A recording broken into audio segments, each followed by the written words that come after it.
Should old acquaintance be forgot and never brought to mind? Should old acquaintance be forgot in the days of lang syne?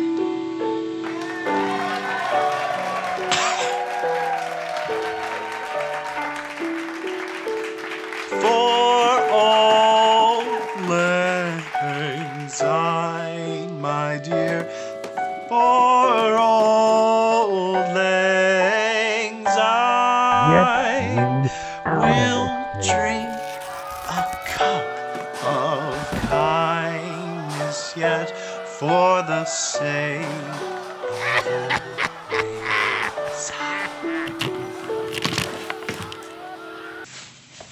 Yes. Hello? This is Dolls R Us Support. How can we help? Yeah, I think you guys sent me an evil doll. The doll was evil? How do I kill You it? tried watching and explaining every single Chucky movie? Every movie? Yes, well, there's really no other option, is there? So unless there's anything Whatever. Hey, else... you, camera guy, Okay, you pick you it have up. a nice day. Okay? We're gonna keep this going. This is gonna be the best Christmas ever. I'm gonna give her f***.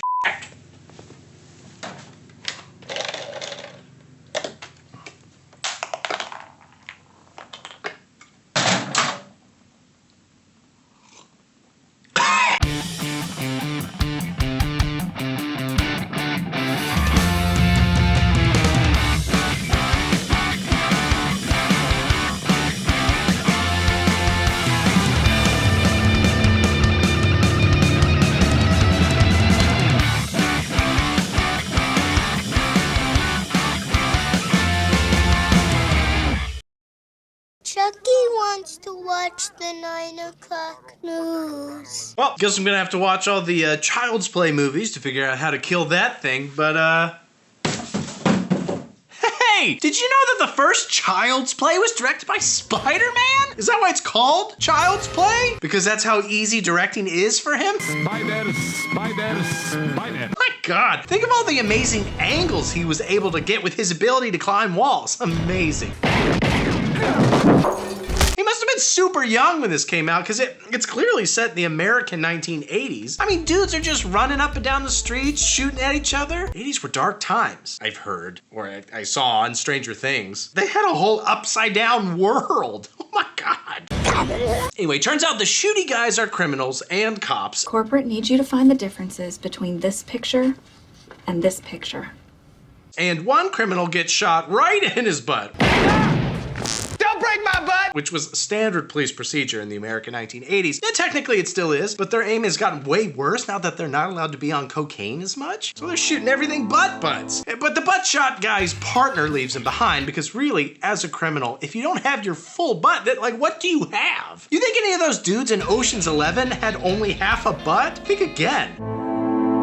Our half-assed anti-hero breaks into a toy store and gets shot in an even more important part of his body.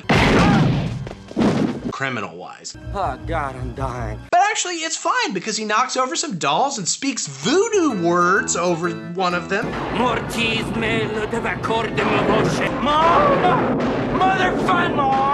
Because he's pretty positive that he could channel his life force into a doll. I mean, you might as well try. You're not gonna know until you try it, right? Even if he's confident in his voodoo, it's just kind of like, have you done this before? Yeah, it's like when you're learning how to like make a new recipe, you always screw it up the first few times. It's like shoots it into a light bulb. But regardless, it does suck that he wasn't able to make it to like a Gundam store or something. Feels like that'd make him way more effective later on. There's a lot of toys that might be better for living inside of.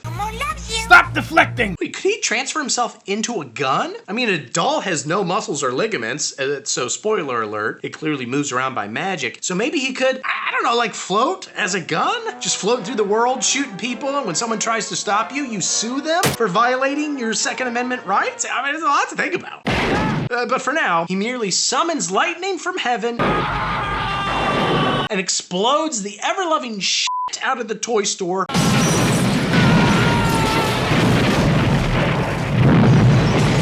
Harder than Bane Capital. Then he dies. Success! Or does he? Failure. Cut from there to some birthday boy who has seen basically every episode of Good Guys, which is the show that the doll from the intro is based on, and is not a sequel to the movie The Nice Guys, which is somehow Twitter's favorite movie of all time, despite being, it's pretty good. The porno actress. The one that died. The porno young lady. It's funny. Gun! Gun!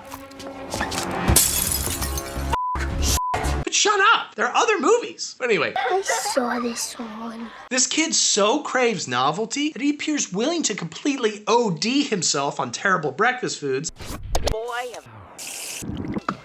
Like when we had to send Dave to rehab after he kept chasing the McGriddle dragon. Sorry. But, oh no, wait, actually, he's just trying to kill his mom. Mommy, wake up! With this food. This looks just excellent. It wasn't. That would be a very novel experience. Terrific! But the plan is foiled when she refuses to choke down his concoction. But it's no big loss because he gets to open his presents now. You need these clothes so badly. Ah, shit. Well, let's try another. Well, what do you think? Less shit, but still. I want a good guy to go with it. He wanted one of those freaky ass dolls he saw in the commercial earlier, but his lazy mom was too poor to save up enough money in between him seeing that commercial 5 minutes ago and now. Heidi-ho! It's like, what have you been doing, Mom? Sleeping the day away? I just had a new need develop in my life. It's like he sees a commercial, he's like, I want that. Goes to his mom, I want that. And she's like, well, we don't have the money. He's like, what have you been doing? It took me like 5 minutes to get in here. I made you burnt shit on a plate. Though, the mom appears to have both kidneys. So actually, I think if she hurries, she might be able to make something work. I bet there's a couple of people out there that might buy a kidney or two or just trade it straight up for a doll. I don't know how that works. Like, you can't really easily sell a kidney. It is funny. It's like, how do you get into this business? Yeah, I know. How do you get your foot in the door? I think you gotta know somebody. I think it's a family business thing. But actually, no. A strange man is selling them for cheap. There's a peddler in the alley behind the store, and I think he's got one. Dolls, not kidneys. Those things are never on discount, in my experience. And he's in the alleyway behind the store where Mommy works. It's practically a steal. Steal this! She gives the doll, together with hepatitis and whatever other alley diseases that the thing must have on it, to her son, named Andy, by the way. Hi! I'm Andy. Which I assume is a reference to Toy Story, because yes, we already know Tom Holland can travel between dimensions, so the math, it checks out. Hello. Andy loves it, but man, they must wrap everything in their house. Earlier it was clothes, and now Mom has to clarify. This isn't groceries. Well then, you. Of course it's not groceries, Mom. It's a human-sized doll that's been lightly used by a dirty man in an alley. I know the difference between that and 15 cans of Chef Boyardee fashioned into the shape of a human-sized doll. Do you think I forgot my birthday from last year, Mom? I used all the grocery money to buy an evil doll. I'm so sorry. I'm so sorry. Now I have to use the rest of my money to hire an exorcist or something. I've got no option but to sell you all for scientific experiments. Guys, support my Patreon so that I can buy non-possessed, non-canned soup dolls for my kids' birthdays next year. Otherwise, it's gonna be at least possessed and probably canned soup. Remember, kids, Santa needs burnettes. Whatever. Mommy has to go back to work, so her friend babysits Andy in case his hepatitis flares up. But actually, it's fine because Chucky is so much fun. Chucky wants to watch the 9 o'clock news. There's nothing more fun than being informed, I always say. I remember playground fistfights over who got to be Ted Koppel when we played news. You have attracted. My kids still talk about the time I broke the news to them that Biden was stepping down as their Christmas gift. It was a little late, but they're all like 5 and under, so they hadn't heard yet. It was very special for them to hear that news. News is the most fun. Then, I think Andy tries to show Chucky his uterus? Wanna see my womb? I mean, we all heard womb, right? In my womb? Andy's crazy. Andy, stop it. The sort of weirdly aggressive mommy friend kind of hugs Chucky and Andy in bed together because she does not think that being informed is fun. Way to court. Court. Move this man! But Chucky sneaks out and bludgeons her in the face with a toy hammer, causing her to fall out a window to her death. which according to reports is even less fun. Maybe if she watched more news, she would know that this sort of thing, it's on the rise. You gotta protect yourself. You gotta stay informed. Tonight at 7. What happens when your doll hammers you in the face? Yeah. But whatever, mommy comes home from work, but not before waving at everybody on the public bus like a raver blitzed on Molly. I think that's what that's the lingo. I gotta hit this. I don't do drugs. That's what the kids are into. Yeah. I don't have the time or the money to do drugs. I have 3 kids. Sign up for my Patreon so I could do more drugs and give these videos the street cred that they deserve. I gotta dance. But anyway, mommy realizes that something is amiss and she runs inside to find her son in bed with the cop who shot the criminal in the intro. And that is one of the worst ways to find a son. Jason! The cop is like, oh, hey! You got any idea what these are?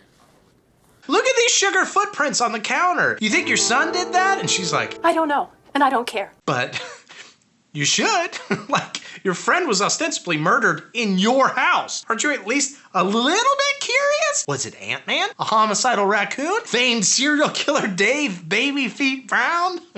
We got prints this big. Yeah, you don't know this. You've seen Dave, but his feet are so little. He can scale a cliff like a mountain. It's on those tiny little ledges. For his part, Andy's like, hey, actually, I see sugar on Chucky. The cop is like, Your doll? and the mom is like, You don't give up, do you? God. And no, of course he doesn't give up. This is an active crime scene. You've been here for like 60 seconds. The most charitable read is she's immediately convinced that her son killed the babysitter. And she's like, I gotta protect him. But that's also kind of freaky that she walks in, she's like, 6-year-old killed the babysitter. She's going into crisis management mode immediately. Is that a cowboy hat? Andy, get into bed. Get a lawyer! Get a warrant! There was a possible murder like an hour ago in your house. It's literally his job. I would hope that he wouldn't give up, but he actually kind of does. Ouch! I mean, we can't be, policing the whole city. And he leaves, and then Andy's like, hey, by the way, here's Chucky's full name. Charles Lee Ray. And apparently he was sent by my dad. He's been sent down from heaven by Daddy. It's Daddy, you shithead. Where's my bourbon? He sent him down from heaven to watch out for me. Let's go to heaven.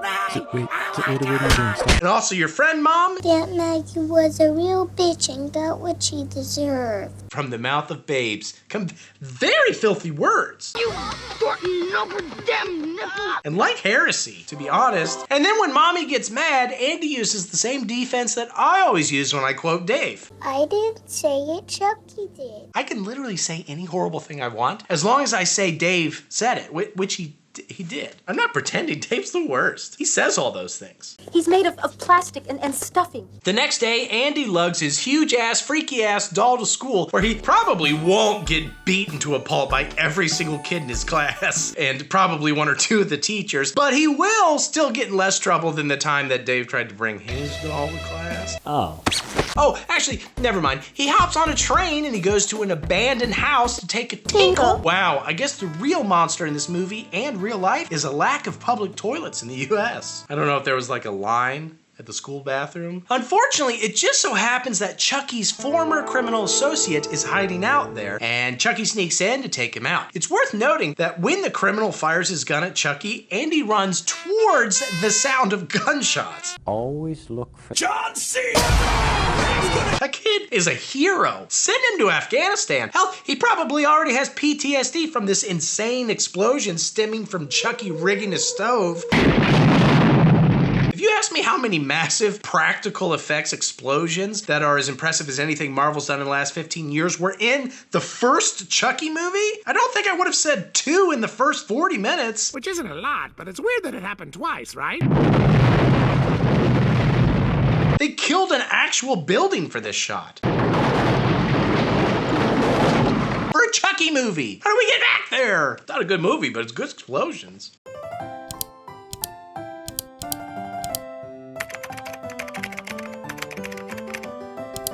But Andy's grabbed by cops and taken to the station where actually Andy goes bad cop on Chucky to try and get him to talk. Come on, Chucky, say something. But not even war hero Andy can crack the doll, because he's like plastic. Tell me why you lied to me about everything.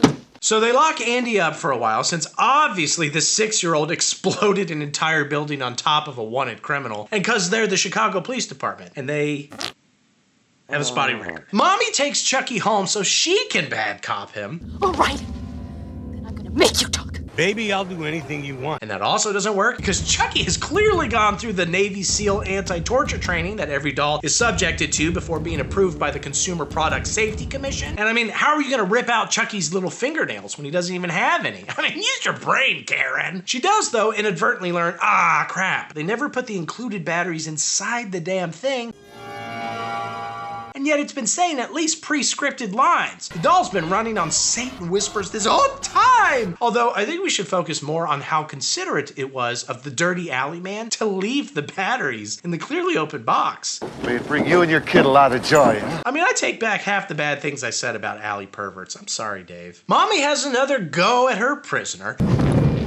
I said talk to me, damn it! And she threatens to set him on fire, which, considering he's an 80s toy, should be very easy to do. Standards were different. But oh no! Turns out Chucky is quite rude. You stupid bitch, you filthy slut! Chucky runs away. And Mommy pursues him poorly. No! She tells the cop what happened, I found out the doll was alive. but he doesn't believe her. What? So she tracks down Dirty Alley Boy to bad cop him. I'm not gonna hurt you. Do you remember me? But he is also quite rude. No, no, no, wait, no! No! Yeah, come on. God, what has happened to this city? Remember when your alley pervert would wear a crisp white uniform and greet you with a smile and a cheerful good morning? This town needs an enema. No. Ugh, Chicago's gotten to shit. Well, hello, just me, the alley pervert. The cop saves Mommy from the indecency of it all. Hey. Nice skill. And drops her off at home despite Mommy's feistiness. All right. All right. He himself, starting to doubt, grabs the file on that dude he killed at the toy store way back when, but is immediately choked by Chucky while driving. Never investigate supernatural doll murder while driving. Doesn't he remember all those PSAs? And he keeps driving. Even as Chucky pivots to stabbing at his penis. I only witnessed. How did you know? Until the car finally flips. And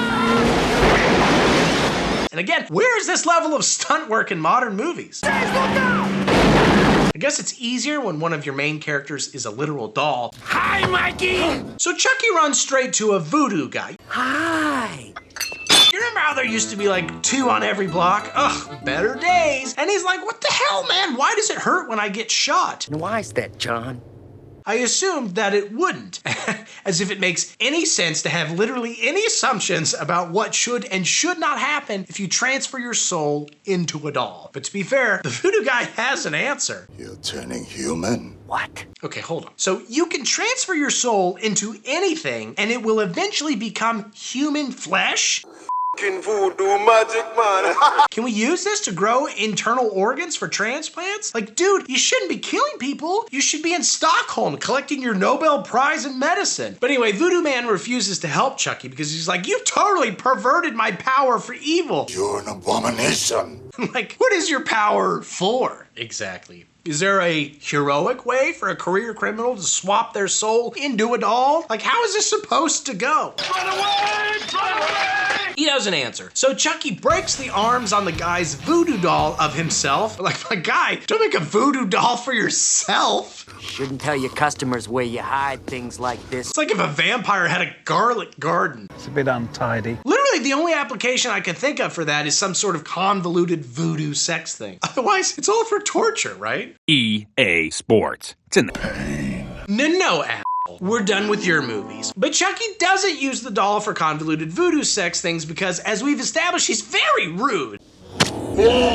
So the guy's like, okay. You need to transfer your soul to the first person you revealed yourself to, which again is very specific. How is this supposed to work? Who would you reveal yourself to in a normal scenario? How exactly do you ethically transfer your soul into another human? And then what does it mean to reveal yourself to somebody after that exactly? And I know that I'm overthinking this, but it's just such a weird premise. And there are 7 more movies in the series, so I want to know what the rules are. But no. The first person I let in on my little secret was a 6-year-old kid. Oh. I have a date with a 6-year-old boy. No! Could you have a seat over in that chair, please? Chucky heads to where Andy's locked up, and through a couple of other scenes, Mommy and Cop have also learned of Chucky's plans, so they also head there armed with the knowledge that Chucky's heart is almost human. But how? Meaning he's got a practically glowing weak spot. Attack its weak point for massive damage. And also that he's really grown emotionally as a character over the course of this film and probably learned the true meaning of Christmas. He's really growing into a fine young man doll. If I only had a heart. Chucky gets there first. And he and Andy fight a bit in Small Child versus Smaller Doll Battle of the Century. But when Andy picks up a scalpel, because I'm sure the 6-year-old is surgical with a blade, a doctor runs in and is like, hey, don't do that. So, of course, Chucky stabs him and electrocutes his head. Which I think is how Raycons work. Use coupon code BREEDING to save 20% off your next electrocution. And I really like the idea that some of you might actually try that promo code. And some guy at Raycon is like, why is everybody typing friggin' breeding into the coupon thing? What does that even mean? Andy escapes and runs home to grab a bat while Chucky bad Santas his way into the house and they chase each other around for a while. Until Chucky makes a pancake pun. But whatever. Chucky starts doing the voodoo, and again I ask, what is the good version of this? If you soul infiltrate like a cat, but then you would become a human cat? What are you, man, Cheetah? Yeah. Cool. You like it? Yes. Give me the power, I beg of you. You are about to make Dave commit an atrocity. Sorry. Mommy and Cop bust in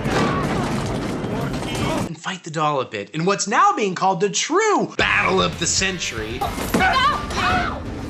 And the cop gets cut in the leg and then stabbed with a baseball bat. And even if we think that knocked the wind out of him, how strong do we really think this doll is? Like, how does he have any leverage? I guess regardless, it's cool because the cop handed a gun to Mommy, who gets off exactly 1 shot before the gun jams. Gun jam? So she's forced to lock Chucky in the fireplace. And let me just say, the voice acting for this doll is insane. Then Andy fires off a badass one-liner. We're friends to the end, remember? This is the end, friend. Badass, badass, badass, badass. And then they set Chucky on fire. But wait! There's several minutes left. And yep, he's not dead, so they're forced to shoot all of his body parts. Shoot the lips of enemies for extra damage. And his head off. But the dude keeps coming. I mean, later, Cyberdyne is gonna study his remains to design the first Terminator. It's all connected, just like my videos. Mommy double taps Chucky. And he seems down for the count, but then another cop shows up and was like, what's going on here? Oh, hey. Whoa. Like he stumbled upon a particularly spicy tryst, and then he is attacked. Partially because he treats Chucky's severed head like a cool, half-inflated basketball that he found down by the river. Come on, look, it's as dead as they come, it's dead. Until Mommy, whose aim is almost as bad as her parenting, finally shoots Chucky in his almost, or maybe fully, human heart. And then the film truly ends with this weird freeze frame on Andy. But not before they turn off the lights and leave. I don't know why that's so weird to me, but like it's an active crime scene, right? I know you're struggling financially and electricity is expensive, but the cops are gonna be there in like 5 seconds and have to flip the lights back on. I don't know, it just feels odd. That's it! Hey kids, it's me, Chucky, and I'm here to tell you not to sign up for this video's sponsor. Aura. 2.9 billion records were recently stolen from national public data, including tons of extremely private data that may have affected literally every single American, and Aura's trying to help and recover and protect that data, but I'm hoping to use those records so I can finally find Andy and penetrate him with voodoo. But Aura's doing everything it can to make it difficult for me to find people online. They've got a stupid built-in VPN to keep people anonymous, a password manager to tighten up security, and if you head over to aura.com/breeding, you get to try the service out for 14 days for 100% free, which at minimum is enough time for Aura to run a scan to see if your data has been compromised, which again, I would prefer you not do that. Even worse, every single sign up at aura.com/breeding for the completely free 14-day trial is massively beneficial to Jordan and his channel, and it helps him feed his children and his wife who literally just survived cancer. So don't sign up, especially if you're Andy. Stick it up your ass. I wish whoever made this movie had the balls to admit who they are. Regardless, somebody's out here giving Chucky a real glow up, scraping off all his goop and giving him new freckles and shit. The works, basically. We have the technology. I tried painting freckles on Dave once when he was asleep, but I kind of blended in with all the dried blood and the fecal matter all over his face. And it just, honestly, kind of made things worse. I was just like smearing things around. He did not look more youthful. They bounce back pretty fast at that age. So Chucky's old toy company has been in a bit of hot water, public relation-wise, because everybody keeps talking about how one of their dolls killed a bunch of people. Someone set this thing to evil. But like, grow up, you big babies. If we started ostracizing multiple murderers, no one would have a job running camera for me. Hello. But also in actuality, the cop witnesses recanted their stories, I guess. And Mommy got hucked in a mental institution and Andy was 6. So they're like, you don't know what you're talking about. And he's been in and out of foster care where he apparently has dreams that intricately detail every aspect of voodoo serial killer doll lore. Talking helps make the nightmares go away. Which is quite convenient for this film. Chucky was trying this bad man who got inside the doll too long as he'd be trapped. Shut up! Shut! I only ever dream about intricate lore details of Mamo, the chainsaw clown, which is completely non-monetizable until I catch Dave in the act on camera. It's a scary dream. I know about Mamo. I dream about Mamo. Do you want to talk about it? No. I dream about Nemo tells me to do things. All kinds of things. But anyway, the doll company rebuilt Chuck to assure shareholders that it's totally fine, even though I don't see what that has to do with anything. Presumably, they just need to check its voice chip to see if it was faulty in the way that any toy that encourages children to murder should probably be considered faulty. I don't see what re-freckling proves. And couldn't they just grab any random doll and be like, oh, it's the same doll, it's fine. I mean, we're on our 15th Dave, and none of you rubes have picked up on it. Also, you don't see like Tesla reassembling one of their cars that slammed into a semi-truck and being like, look, see, it's not evil. Like the fact that you have to tell me that it's not evil. It's not evil. Yeah, I'm like, that's actually sort of a red flag to me. A soul of a murderer did not get mixed up into our dolls or cars. Look how cute it is. Hi, I'm Chucky. I'm the Lakeshore Strangler. Now I'm gonna kill you. Whatever. The CEO's lackey is like, good news, they didn't find anything wrong with the doll, so once we plop those eyeballs back in its head, we're all good to... Oh my God! The eyeball plopping machine malfunctions so hard it kills at least one worker and, damn it, reanimates Chucky. Which on the one hand is really cool because A, we found a new way to potentially bust toy worker unions, just make them work on the eye machine. And B, I guess we found a way to make our toys come to life. Hell yeah. Which means we can sell our dolls for at least twice as much. Sex stuff. And bonus, it's technically slavery, but not in the eyes of the law. A real Air Bud but with slave doll scenario. Ain't no rule says you can't enslave live dolls. I love democracy. Something like... Well, something like that. But all of this is lost on this close-minded CEO who just tells his lackey to do what Dave does with any child I can't convince him isn't a toy come to life. You smother this. I mean, Dave's a real Sid. Is this what you call good news? Yes, no. The CEO does have some really forward-thinking ideas about how to get rid of unwanted dolls, though. Stick it up your ass. But the dude doesn't do that? Man, take every perk your job is offering, my guy. Free snacks, 401k matching, dolls up the ass.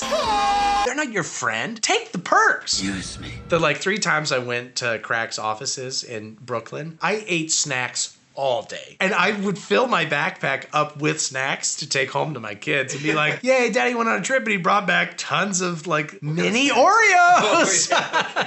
I ate like 15 pounds of peanuts, like 12 bananas. All over the desk was like 16 different seltzer waters. They're like, when are you going home? Not for another 2 days. It's just like... That was like when I worked in an office, it was like the cereal machine. Just had your mouth under. I'm sure it'll make the stockholders very happy. But anyway, the guy doesn't do that. What he does do is throw Chucky in his car to take home. But like, do they not have dumpsters anywhere at this factory? Throw it away. Take only pictures and leave only the dead. Where do they throw away their cameramen once they've succumbed to the syphilitic madness? Is Mr. Beast around anywhere? Maybe he could show you how to use a hydraulic press on that thing? This is great. I realize he doesn't think that the doll is alive, which, big mistake. Always assume everything is maybe alive. Hello, computer. But it still feels like he wouldn't go through the trouble of bringing it home to throw in his personal trash can. Just shove it up your ass and be done with it, my guy. I don't want to play with you anymore. But no. Instead, Chucky holds a squirt gun to Lackey's head and forces him to drive to Andy's new foster parents' house. Then he murders Lackey with a plastic bag because all his victims have the survival instincts of a toddler.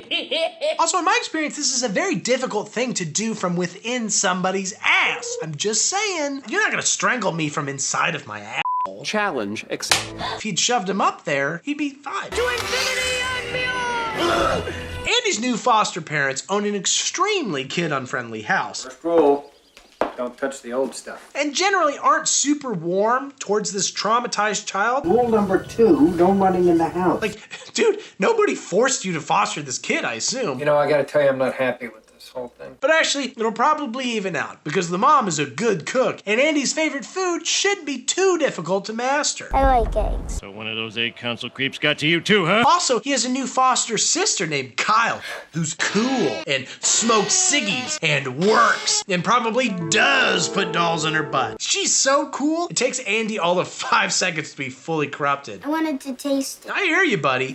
Empires have fallen because of men just wanting to taste it. What do I know about teenage girls? Oh my God. Look, dude, you gotta stop talking. About a Valium. But okay, so Chucky is here now and commits a bit of that doll-on-doll crime that conservatives are always yelling about. Terrible. Before burying the other doll in the backyard, literally right under the swing. That's the most high-traffic part of the yard, Chuck. Could have buried him literally anywhere else or shoved him up your ass. Hey, does Chuckles have an ass? Obviously not right now, but when he becomes human, does he grow a functioning ass alongside a heart? But for now, when Andy closely inspects Chucky's soon-to-be ass, he finds nothing amiss. And Dave just closed his eyes and nodded his head while moaning slightly, so I guess he agrees. But of course there is something wrong with Chucky's ass. way too much stuff and not enough space. And he sneaks upstairs, ties Andy down, and starts voodooing at him so he can get inside the boy's soul once and for all. What'd you say? What the hell is this now? But all Foster Daddy sees is cool-ass Kyle strapping Andy to his bed, so he throws Chucky in the basement. Much easier, again, than a trash can, or I suppose, an ass. Speaking of, Chucky better get inside that boy's hole soon, because... I'm turning human again? You want the baby boy's whole... Shut! The next day, Andy heads to school armed with only Egg salad. because he made the mistake of telling a white lady that he liked eggs, and now that's all he's gonna get for the rest of his life. Wish I hadn't told Dave I like birds. Sorry. A kid on the bus silently shoves Andy for no reason, and for recess, Andy just throws a dodgeball at a fence for half an hour. Oh, do you remember fence ball, Dave? Those were the days. Chucky sneaks in and writes obscenities on Andy's schoolwork, which gets him and Andy locked in the classroom. But Andy escapes out a window and his teacher gets murdered with a yardstick. Classic school stuff. You remember that time you murdered your teacher with a yardstick, Dave? Oh, memories. Andy Andy tries to tell his mean-ass foster dad that a doll is attacking him. He's mostly hung up on the name. His name is John C. He's like, you're not being attacked by Chucky. His name is Tommy. I think you're focusing on the wrong part of the sentence. So that night, Andy grabs an electric meat cutter thing to go doll hunting. Let me just say that I think it's unwise to leave an electric meat cutter or any kind of cutting thing on the counter in a house where one of the occupants is probably mentally unstable. In fact, who do the cops think killed the 3 victims in the last movie? You can maybe excuse the criminal with the house exploding as an accident, but Andy's personal doctor was electrocuted to death, and somebody also killed the voodoo man, so did they just chalk it up to these things happen? What are the odds? I don't know, but here's Andy murdering laundry, which is a real pain in the butt. But then he's attacked by Chucky, and they flail around until you start to wonder how quickly the story would have wrapped up if somebody just taught this wiener kid how to throw a proper headlock. Then foster daddy shows up. What the hell's going on down? And finally starts to realize, hey, maybe being mean to this mentally disturbed child might not have been the right approach. Put the knife down. But then Chucky kills him, so it's fine. The man died happy, never having to learn a lesson or change in any way whatsoever. Oh, that is the dream. Interestingly, foster mommy does seem to think that Andy's to blame. Get away from me! Which sucks, because now who's gonna cook Andy's daily 17 eggs? Exactly as you like them. But the cops believe it to be an accident, and the foster people are like, Come stay at the center with us for a few days until we can find you a new family. a new family? Whoa, what, dog? Who the hell's gonna take this kid now? Death follows him around like gruesome accidents at chocolate factories. Help.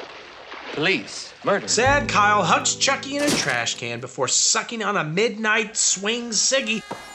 Oh my God! She uncovers Tommy doll, because of course she does. Once again, a Hollywood villain's plan is defeated by amateur archaeology. Happens all the time, total cliche. Archaeology, wow. I know. And it turns out that Chucky is no longer trash, so she grabs a knife and runs upstairs to find foster mommy dead, and Chucky going just hard in the paint. She loses the fight, which, friggin' wuss. So Chucky forces her to drive him to Andy's foster facility, and just to kill some runtime, they're pulled over by a cop who's like, why do you like this doll so much? This one bleeds. And also she slams on her brakes, throwing Chucky out the windshield and running over him a few times. But okay. Playtime's over. You're right. I'm sorry. They pull the fire alarm and photocopy Andy's caretaker to death. Then Chucky says, We're gonna have a little game. but I thought playtime was over. Is it playtime or not? I, like every adult character in these movies, am just so confused right now. A bunch of fire and also newspaper delivery trucks show up. You know, you never know what the emergency requires. I'm sorry, are you ill-informed or are you bleeding profusely? What a terrible question to ask. So Chucky forces Andy into one, but because Chucky left Kyle alive for no reason, she follows them to the good guy's doll factory. Because remember, he's a good guy's doll. Hey! You crazy bitch! Chucky tries the voodoo, but crap, he's too human to do it. Also, he's too flat. I'm just kidding. Chucky chases Kyle and Andy around for a while, and then Chucky gets his distressingly fleshy hand cut off at one point. But it's cool. He replaces it with a knife, which is much more practical anyway. Oranges are about to be a breeze for this guy. One specific thing that everything else is hard. Considering cutting my whole arm off, just insert a blade to make oranges easier. You get one of those zester things to like make the lemon zest for your burnett's a little easier. Chucky then kills what I have to assume is the general secretary of the Toy Maker Union with the standard eyeball popping machine. See? It works, CEOs. Take note. Employees demanding more pee breaks? Pop one into the eye murder machine and they'll be pissing their pants. Also, take note of this new experimental doll line that they're cooking up. I mean, it looks like it has promise. 35% easier to... Stick it up your ass. Chucky attacks again, but is forced into a standard issue Cronenberg doll oven, and I assume he's dead, but of course he isn't. So then they melt his ass with a barrel of acid that they just had lying around, which I think should turn him into Harley Quinn, but I guess these movies don't care about science. And then, when he's still not dead, they foie gras his ass, shoving a tube in his mouth until he explodes. And And then the two parentless weirdos that'll almost be certainly charged with multiple homicides hit the open road, unsure of what's to come, even though it's like definitely juvie. Things always seem to work out okay. Gonna get some backstage munchies. This is my rifle. This is my gun. This is for shooting. And this is for fun. Slam! Baby body parts! Dead baby, dead baby. Immediately we're in the factory from the last movie, but it's abandoned. And a random crane game claw picks up the melted goopy remains of Chucky, who continues to bleed right into a big vat of plot contrivance, which is all the explanation we need for how he returns. Were you scared? That's it. We did it. He's back. The opening credits are the blood and wax reforming into a brand new doll because they're evidently going to relaunch the good guy dolls. And is there still a market for that? Where is the wisdom in putting the good guy back on the market? Shady murders aside, even big toys usually fade out after a couple of years unless there's newer versions like Safari Action Donatello or Horse Surfing Barbie. Is this like Straight Lace Does Not Murder Chucky? Or Yeah. Oh, you're with Murderer's Soul himself. Even Nintendo got super. Like, no kid is clamoring for this old-ass doll that may have also murdered a dozen people. After all the lawsuits and negative publicity, All that murdering and f***ing. Even now, interest in the marketplace is at its peak. Still, it's not like they're gonna waste that perfectly good, if a bit bloody wax that's been sitting in a vat for I think the movie says 8 years. I will bathe in the blood of your wax. Wax does not grow on trees. Or maybe it does. I don't know. I'm not a tree scientist. One of the hardest things about this business is trees. But the company's CEO justifies the relaunch, despite employee reservations due to potential PR scandal, by saying things like, what are children after all but consumer trainees? And other, evil capitalisms. Doesn't matter what we're selling, whether it's cars, nuclear weapons, or yes, even trees. But even if that's true, you're sort of training them that the things that you buy are probably evil and might kill you and may have blood mixed in. Cigarette companies don't start by saying, we should give them heroin. Give it to them young and then they'll smoke cigarettes. I'm like, well, they might die and then you have no customer. And what are children after all but dead?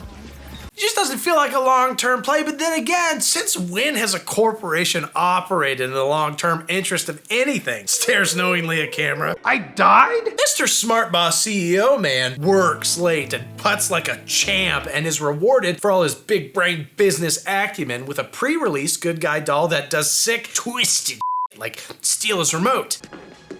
Oh no. And then he gives it back. That's not so bad. It's like a boomerang, but a doll. Although the CEO is old and should probably retire to let someone with non-bring back murder dolls ideas take over the company. And he probably hasn't moved like that in years. So that's definitely at least a little annoying. He had to bend way over. Got them creaky bones. Oh, that's good. But then Chucky gets all the toys to attack the CEO and makes him slip on marbles.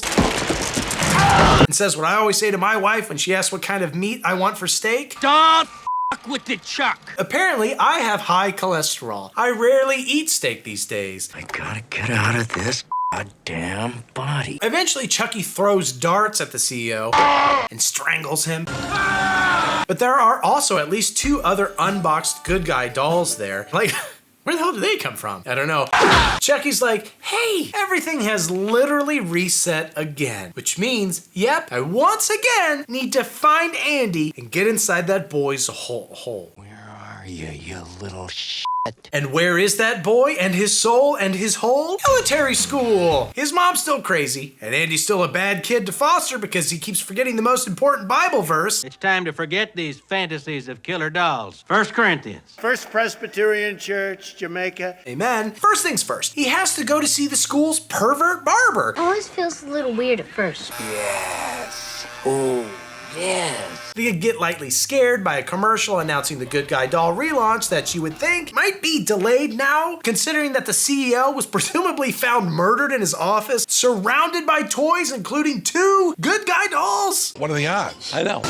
If a bunch of Furbies were found set up in a pentagram shape with a bunch of human heads around it, I think that would affect their sales somehow. Hey, Furby. Hail Satan. They were so worried about Good Guy doll PR, and yet now that their CEO was found dead next to a couple the week before the relaunch of the line that was previously halted over murders. But then again, this little kid Tyler's stoked. Are we really gonna say never mind to sweet, sweet, dumbass Tyler here? He's so excited, he's like, ha ha ha ha ha. Andy heads to his room to find his roommate Whitehurst gagged and in the closet. But unfortunately, that's not some kind of kinky welcoming prank. We all went to military school. We're gonna haze the new kid by getting all tied up and let him do whatever he wants with us. It always feels a little weird at first. But actually, no, it's just the result of some bullies. Yeah, right, I forgot. Specifically this bully named Shelton. That's Lieutenant Colonel Shelton to you, asshole. But how exactly does a teenager achieve the rank of lieutenant colonel? The actual guy in charge of the school is a full colonel, which is only 1 rank above him, despite being like 50 years older. This kid must have been toddlering around Vietnam, just burning villages to the ground between nap time and finger painting. I mean, respect. Thank you for your service, Lieutenant Colonel. Also, there's a hot girl here who says provocative things. I said you asshole, sir. You sure did, ma'am. Chucky has mailed himself to Andy, but Tyler intercepts the package because he's in a military school. And that's all the military, does. They do push-ups. Only the fittest survive. And they intercept things. They do mail thefts. Yeah, right, I forgot. I think that's literally their motto in Latin. Carpe, the mail. Tyler decides to open it because he just friggin' loves himself a Good guy. And Chuck hops out and realizes, oh, hey. Maybe because I have a new body, I have new rules. And if I reveal myself to this kid, Very poor choice of words. then maybe I can swap into his body. And I ain't told anyone about my little secret yet. Is it your penis? And I don't see any reason why not. Who knows? It's voodoo magic. So he makes the kid lie down and he starts doing the thing. I'm surprised this kid hasn't been abducted by now. I mean, he seems like the kind of kid that hops into like 7 vans on the way home from school every day. Like, sorry, I was late again, Mom. I was in so many vans. You wouldn't believe. You would not believe my luck. So what'd you hook him up with, Bryan? With the youngins, I only deal in the double dip. Whatever you say, Charles. He's just like, yeah, this doll came out of a box telling me to lay down. Let's do it. Let's do it. I don't see why not. I love games. Let's rock and roll, dog. Yeah, Trust me, you're gonna love it. Thankfully, they're intercepted by the colonel who takes the doll and hucks it in the trash. Of course, then Chucky tricks the trash guy into the back of the trash truck. Jesus. And he rips his arm off. But fortunately, the trash guy's body, it's already in the trash truck. So cleanup is no big deal. If you're gonna kill somebody, kill them in a trash truck. It's like stabbing somebody in a coffin. Oh my God. Efficient, right? Andy, meanwhile, has a meat shoot. Hi. Hi. At the firing range and gets to play a gender-swapped, oh, here, let me show you how to use that kind of scene. Man, Andy's grown up. He looks at porn and stuff now. Andy. You slut. He's a man. Elbow. Yeah, like that. The two lovebirds bond over how they both think that Shelton is A major dick. but actually, he's a lieutenant colonel dick. Put some respect on the war vet's rank. He didn't napalm all those civilians at age 2 for you two scrubs to be calling him a major. Speaking of dicks and soldiers, in this army, your gun is apparently your penis. This is my rifle. This is my gun. This is for shooting. And this is for fun. Nope, scratch that. Reverse it. Trump would never have allowed this. He hates metaphors. I don't understand. Now it's night, and Chucky sneaks in to slice Andy's Achilles, which sounds horrifically painful, but doesn't appear to affect Andy in literally any way whatsoever other than going, ow. Then Chucky explains for no reason that he's trying to get inside Tyler now. I got some fresh meat lined up. I think he's trying to make Andy jealous. I found a new boy to insert myself in. So, I'm done with you, and I don't even think about you anymore. And he's like, no. Wait! I didn't know what I had. You need me. And I need you. And then Chucky makes it racial for no reason. Chucky's gonna be a bro. That's racist. I personally dream of a future when killer voodoo dolls will want to take over a body based on the content of its character, not the color of its skin. Wrong again, wimp. They fight for 2 seconds before Shelton comes in and is like, actually, I want the doll, and takes Chucky away. But 5 seconds later, Andy sneaks in with a knife, because the only way to stop a good guy with a knife is a good guy with a knife. A good guy doll with a knife is a good guy boy with a knife. And Chucky has a chance to kill Andy with a knife of his own, but actually he settles for just getting Andy in trouble.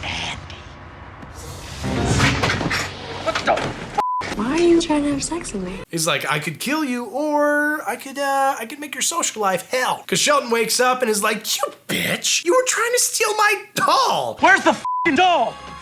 You took it, didn't you? No! Rather than what I'd say, which is, holy shit, you just stabbed me with that knife? He like wakes up and finds Andy with a knife over him. He's like, you trying to steal my doll? That is not what I would think is happening. I know, like there's be a lot more going through my head. Even if he was trying to steal your doll, he's also going to kill you. I mean, we don't need a knife to take a non-anthropomorphic doll. What are you doing in my room, Barkley? You wouldn't believe me. I was just playing. Playing? In fact, Chucky is gone, and Andy is like, I don't know who stole it. Somebody sure as hell took it. And rather than Shelton being like, it was clearly you're in my room holding a knife, and also you're rock hard for some reason. No! He makes the entire platoon, or whatever you call military children, he makes them all march in circles outside. He's like, until somebody tells me who stole my doll. Trying to weed out a thief, sir. I understand the doll has come to life. It makes everything very complicated. However, this guy was in your room with a knife and now your doll's gone. Blame him. He's like, I'm mostly mad at you for waking me up with a knife to my throat. Or whatever. What are you trying to prove? Chucky tries to get Tyler, but it turns out that Tyler is the one doing the haunting and the toying. Because Tyler is a lunatic. Come and find me. Damn it. They end up in a closet together, but Chucky doesn't do anything about it, despite closet law clearly stating that, when you're in a closet, you have 7 minutes to do whatever you want. It always feels a little weird at first. They're eventually discovered, though, by the hot chick and her friend who are sneaking into the same office to Google Andy's psych evaluation because they think he's cute, but wanted to make sure he wasn't, I don't know, some like doll-obsessed weirdo. You know, I don't see what you see in that guy anyway. I don't know. He's just different from everybody else. A doll. But oops. The doll's alive. He's after penis! And on the one hand, that's a pretty extreme violation to read all of his medical records and stuff. But on the other, this is a military school. That's not where we send our most well-adjusted kids. Case in point, Andy. What about the doll? This again. Not to mention, the army itself is, let's say, unkind towards women. You're right, forget it. Anyway, they pull Tyler and Chucky out of the closet, fittingly. I love it. And then lipstick Chucky for a bit until they hear something and run away. Turns out it's the Colonel returning to his office at some point after midnight. It's almost midnight, Colonel. We know this because he mentions the time to Shelton prior to this and like, what you doing, big guy? Getting in a midnight war crime? I like to be hugged. What is in here that couldn't wait until morning? I don't know, but he sees Chucky and he dies of a heart attack.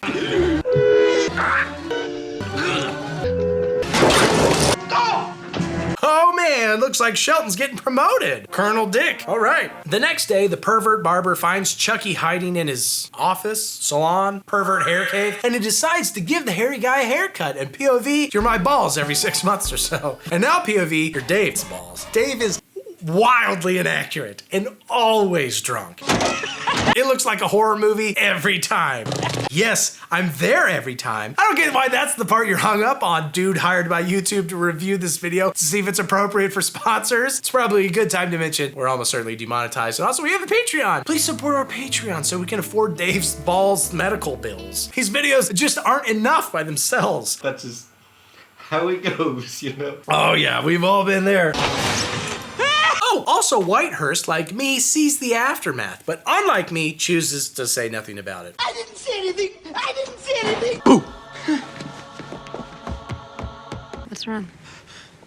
Nothing. Probably the right call. Bet his neighbors don't hate him for constantly screaming out of sheer terror on ball trimming night. Sorry. I always run and tell the neighbors that you've massacred your balls again. Well, it's good for the neighbors to be well informed. Yeah. Later, the whole school splits into 2 teams to do a little war gaming with paintball shells, and honestly, it looks insanely fun. I used to play so so much paintball as a kid. I used to shoot Dave in the balls back before he was even trimming them because you had a Captain America shield and I went up under it. Because that was when we didn't have enough paintball guns to go around. Yeah, we had two guns. We had Captain America and that, and then me running around. It was like Devin behind you probably, or yeah, I think it was Devin, Chris or something. Yeah, somebody failed me. I got shot in the balls. It was a really fun day.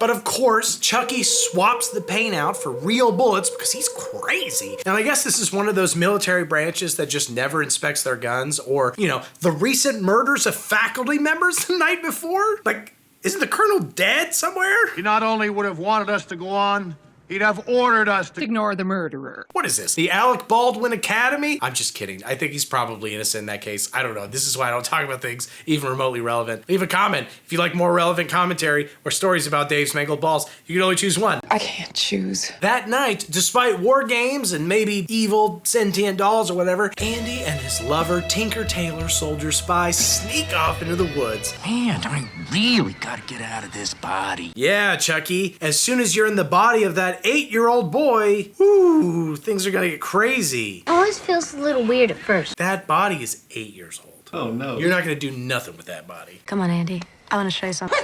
Sorry, I can't. Andy doesn't just want to suck tongue in front of children's toys. Man, somebody's out there. I know, right? He's looking for Tyler to save him from children's toys. That kid's a sitting duck. Now, assume the position. So he steals the team map so he can find Tyler's team's location, but this makes Grand Moff Shelton think they're being infiltrated somehow. That little f***ing traitor's doubling for the Reds. So he decides to attack the other team ASAP. Now, technically, he doesn't have a map, so this should be difficult, but it isn't because Shelton is a tactical genius, I guess. You won't take the right flank, so you take the left. The rest of us are gonna spread out and meet up with Ellis at Split Rock. Oh my God, you are so smart. Tyler, of course, has already gone AWOL with Chucky, but they have a falling out, and Tyler stabs his buddy. Because Tyler's crazy. I just need to emphasize, Tyler's a nut job. Watch your mouth. For somebody come up, put their dick in it. So Chucky pivots to kidnapping Soldier Lady. And he calls Andy on a radio to offer a trade. What do you want?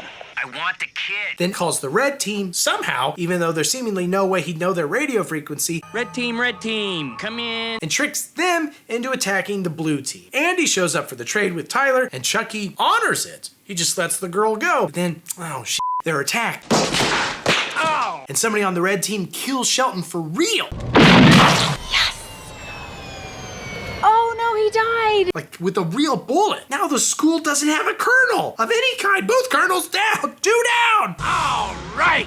And I'll admit, I did not expect them to actually kill a kid in this movie. Oh God, he's not breathing. Well, I mean, he got shot. So imagine my surprise when Chucky chucks a real grenade that he somehow got a hold of. Do they have real grenades at military schools? Do they train with real grenades? Man, I wish I'd gone to military school. It's like you do Algebra 1 and then you go throw grenades. That's awesome. That's awesome. And then, of course, Whitehurst jumps on it and explodes to death as he sacrifices himself to protect the others.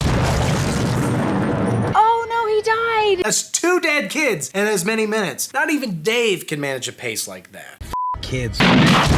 Tyler runs away to a random nearby state fair, and Chucky chases him, and Andy and his lady chase Chucky. Tyler runs to a security guard, except, crap, Chucky is there and kills the guard. I bet you Charles didn't mean it.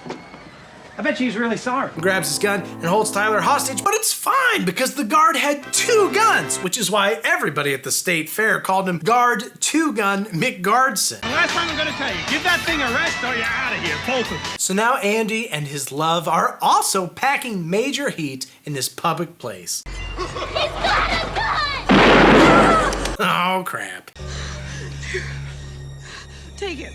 It's okay, everyone. The white, mentally traumatized kid with military training has a gun. Do not panic. He's just trying to kill a doll that he thinks has come to life. Hopefully, none of your children have freckles. It's literally fine. There's nothing that could go wrong. Excuse me, ma'am. Have you seen a doll? I'm trying to murder him. This is a real gun. I stole it from the guard, who's dead now. Not my fault. Not my fault. I didn't. The doll did it. Doll. I'm trying to kill He's that. got a soul of a murderer in it. He used to try to enter me. Now he's trying to enter another boy, but I still feel obligated to kill him. Anyway, if you see him, just holler. And I'll come shoot him. He has red hair, he has freckles. Can't miss him. You can do it! Tyler gets free and Chucky gets his face half sliced off by an animatronic Grim Reaper thing. And then Tyler gets just barely knocked out. Oh no, he died! So Chucky starts doing his voodoo thing while Andy tries and fails to stop him. Eventually he gets up there and shoots Chucky a few times, which causes some damage. But Chucky apparently has cheat codes on, so it's not quite enough, so he also stabs Chucky, who falls into a massive spinning... State fairs are crazy. The girl survives, and she's like, "Are you gonna be okay, Andy?" And he's like, Don't worry. I've been here before. and yeah, you have. And now you're almost an adult, and you're still dealing with this shit. So you're probably going to actual jail or an asylum of some kind. Although that said, are they not going to find serial killer blood all over this crime scene? This doll bleeds a lot. It feels like forensics would corroborate some elements of Andy's story after minimum 3 incidents of criminal blood popping up years after the supposed criminal death. Even if they don't have the actual killer's blood on file anymore, they still see that there was somebody else at the crime scene, well, all 10 of these crime scenes, that isn't easily identified. I don't know. Who cares? Movie over. I think of you!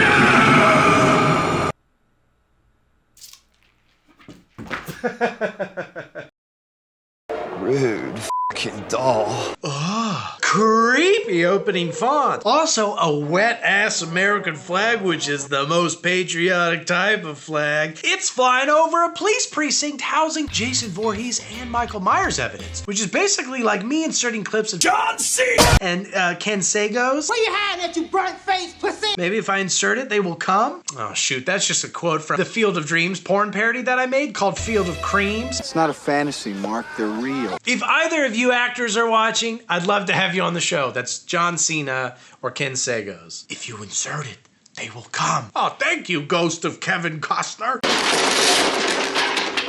Yo. But for now, a cop takes out some evidence to evidently sell to some lady. Don't forget my money. Oh my god. I forgot. Although I think driving your police-issued cop car to some random warehouse in the middle of the night seems conspicuous, but the actual thing he's doing is apparently par for the course. But it's fine because Jennifer Tilly, here known as Tiff, slits his throat and pulls out the doll corpse of Chucky. Basically a victimless, traceless crime. Well, hello, Dolly. And a great way to save money on Christmas shopping. Just saying, that Ally doll from the first movie would have been way cheaper if the mom had just slit that guy's throat. That's so sad. He's included batteries and you're slitting his throat. Well, he also tried to rape her a little bit. So he's a little good, a little bad. Cancelled, demonetized. Tiff rebuilds Chucky, although POV, she puts in his eyeball completely backwards, seemingly. And then she appears to offer up her body to the doll, which is probably the scariest thing that's happened in this franchise, because there's nothing scarier than a woman with the freedom to do whatever she wants with her body, according to Dave. He's actually crying right now, thinking that a woman has a right to choose her sexual partner. Well, I've been hearing good things about you, David. Anyway, she then reads Voodoo for Dummies, literally, and puts Chucky on a pentagram to bring him back to life, but I'm fairly certain that she's mixing her dark magics. It's like playing chess with Monopoly pieces. It could probably be done, but just be prepared for somebody to end up murdered. Give me the power, I beg of you. Bates Monopoly. She speaks a bunch of French, but it doesn't appear to work initially, but then the pentagram, it turns into a clear dick, right? Like, I'm not the only one seeing this. That's a penis. Awake! Awake, awake, awake! Movies used to be art, man. Your alley perverts wore nice uniforms. Your pentagrams look like dicks. What a cock. But then her weird goth boyfriend, who doesn't even actually, kill people for real, ugh, big turn off. You never really actually killed anybody, did you? Did you? Did you, you pathetic worm? Babe, wait, babe, no! Babe, no! Comes over and is like, we should have sex. Come on, Tiffany. Let's die a little. In a good way. And she's like, all right, fine. But I'm gonna tie you up and we're gonna have a threesome. Or maybe like a 2.5-some with this doll. And the boyfriend is like, I get it. You wanna get the real strange, you gotta accept this kind of thing is just gonna be part of it. very progressive. Of course, the real goal is to make Chucky so jealous that he comes back to life like a horny Frankenstein's monster, because apparently Tiff used to date the live action version of Chuck back in the day when he was a serial killer. Okay. And it works. Ain't big enough to take care of a woman like you. And Chuck smothers the boyfriend with a pillow. The real kind, not a euphemism for a big titty. Again, this is just the kind of thing you have to be prepared for if you want to hook up with a big titty goth girl serial killer who lives in a trailer full of dolls. Dave gets it. I'll kill anybody, but I'll only sleep with someone I love. Oh, these are complex women. You want to get that weird stuff, you gotta accept all the weird things that come with it. She might smother you. Well, her doll that came to life that she used to date might smother you with a pillow. Worth it. Tiff sort of remembers Chucky proposing to her back in the day. I still have the ring. But he's like, you're mistaken. I'm a bachelor through and through. So she tickles him and locks him in a cage. And sorry to beat a dead horse, but none of this should faze any viewers looking for this kind of relationship. Some pay extra for it. Elsewhere, a 28-year-old boy meets a man. Now, given the fact that this boy likes theater, ice skating, and flowers. What are you going to study? Theater arts. Playing hockey? Figure skating. I love lilies. Actually, it's an orchid. Oh, this is gay. It's so gay. You might assume that he's here for the chief, but no. He's here for his niece, who has parents as dead as she is Emmy winning. This is my dream come true. Or so I read. Sam whoops. Lol. The man boy is totally gay. Yuck. Not my type. And Jade's real boyfriend is in the back seat. Did you have a dollhouse growing up? I had sex last night. I knew it! What man knows about flowers? They picked 3 stereotypical... Yeah, that's old school stereotypes. Yeah, they're like, what are the gays like? Ice skating, theater, flowers. Hey, you know about daffodils? Gay. Ha got him. But actually, Chief Uncle knew it too, because the guy liked flowers. He knew he was gay. That's not her real boyfriend. And he sent a cop to pull them over. Gotcha. And then Chief Uncle himself shows up and reveals he doesn't even like Jade. When you're 18, you can go to hell. But I guess he gets off on being powerful, which is actually quite grounded. Well done. You That's my pet name for this movie. I hate this movie. That's how I feel about that. The next day, Jade's boyfriend, Jesse, does sexy, wet, shirtless things as young boys are wont to do, and he inadvertently helps Tiff hide the goth boy's goth body because there's nothing gothier than death. In the trunk? You can do it. And then Tiff buys Chucky a bride doll at the bride doll store to be like, ha, you don't want to get married, and yet I have purchased you a bride doll, which is what you would marry if you did marry because you yourself are a doll. Huzzah, etc. You burnt. Now I'm sure you two kids will want to be alone. Again, this kind of hanky-panky is it's par for the course when dating goth girls. I don't know why I feel the need. I just feel like a lot of the people that watch my videos probably want to date goth girls, and I just want you to be prepared. It's no walk in the park. It's a lot of evanescence. There are glorious highs, but there are deep lows. The valleys are dark, but the peaks, sun-drenched. Me. I didn't say that. Except then Chucky cuts through the bars of his cage with a wedding ring that Tiff once thought was for her, and then he electrocutes Tiff and voodoos her soul into the bride doll, which is a lot better than what Dave is always putting into the bride dolls that he has. Oh. Then Chucky reveals they're doing a lore tweak, and now the only way for them to transfer their souls back to humans is to find a MacGuffin. An amulet. Amulet. Omelet? That is now presumably buried with live-action Chuck, who is in hell, which is to say, New Jersey. Who would have thought hell would really exist and that it would be in New Jersey? They can't drive there because their little legs can't reach the crotch. How they going to do with their little legs? So Tiff calls up Jesse to offer him $500 to drive a couple dolls to New Jersey, and he agrees because he assumes and accepts that it's another goth sex thing.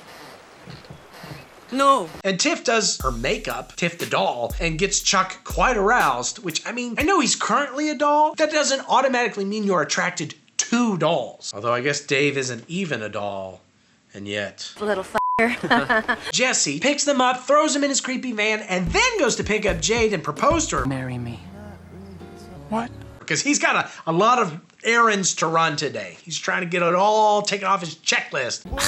man, we push these kids too hard. Their schedules are insane. And initially, Jade's like, what are we gonna do for money? And he's like, I got $500 coming. She's paying me $500. And this is 1998. $500 in 1998 is like Elon Musk money in 2024. Let's go buy and destroy a perfectly good website. I say I do.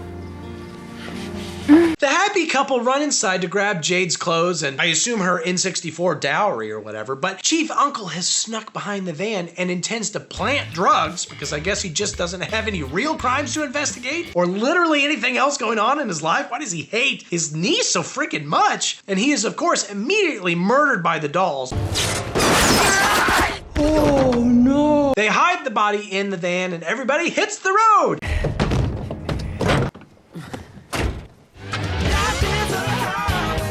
Except whoops, Chief Uncle had called a cop to inspect the van for the drugs that he was gonna plant that Chucky actually pocketed. But what the cop hadn't accounted for was the earth-shattering power of a Katherine Heigl punch!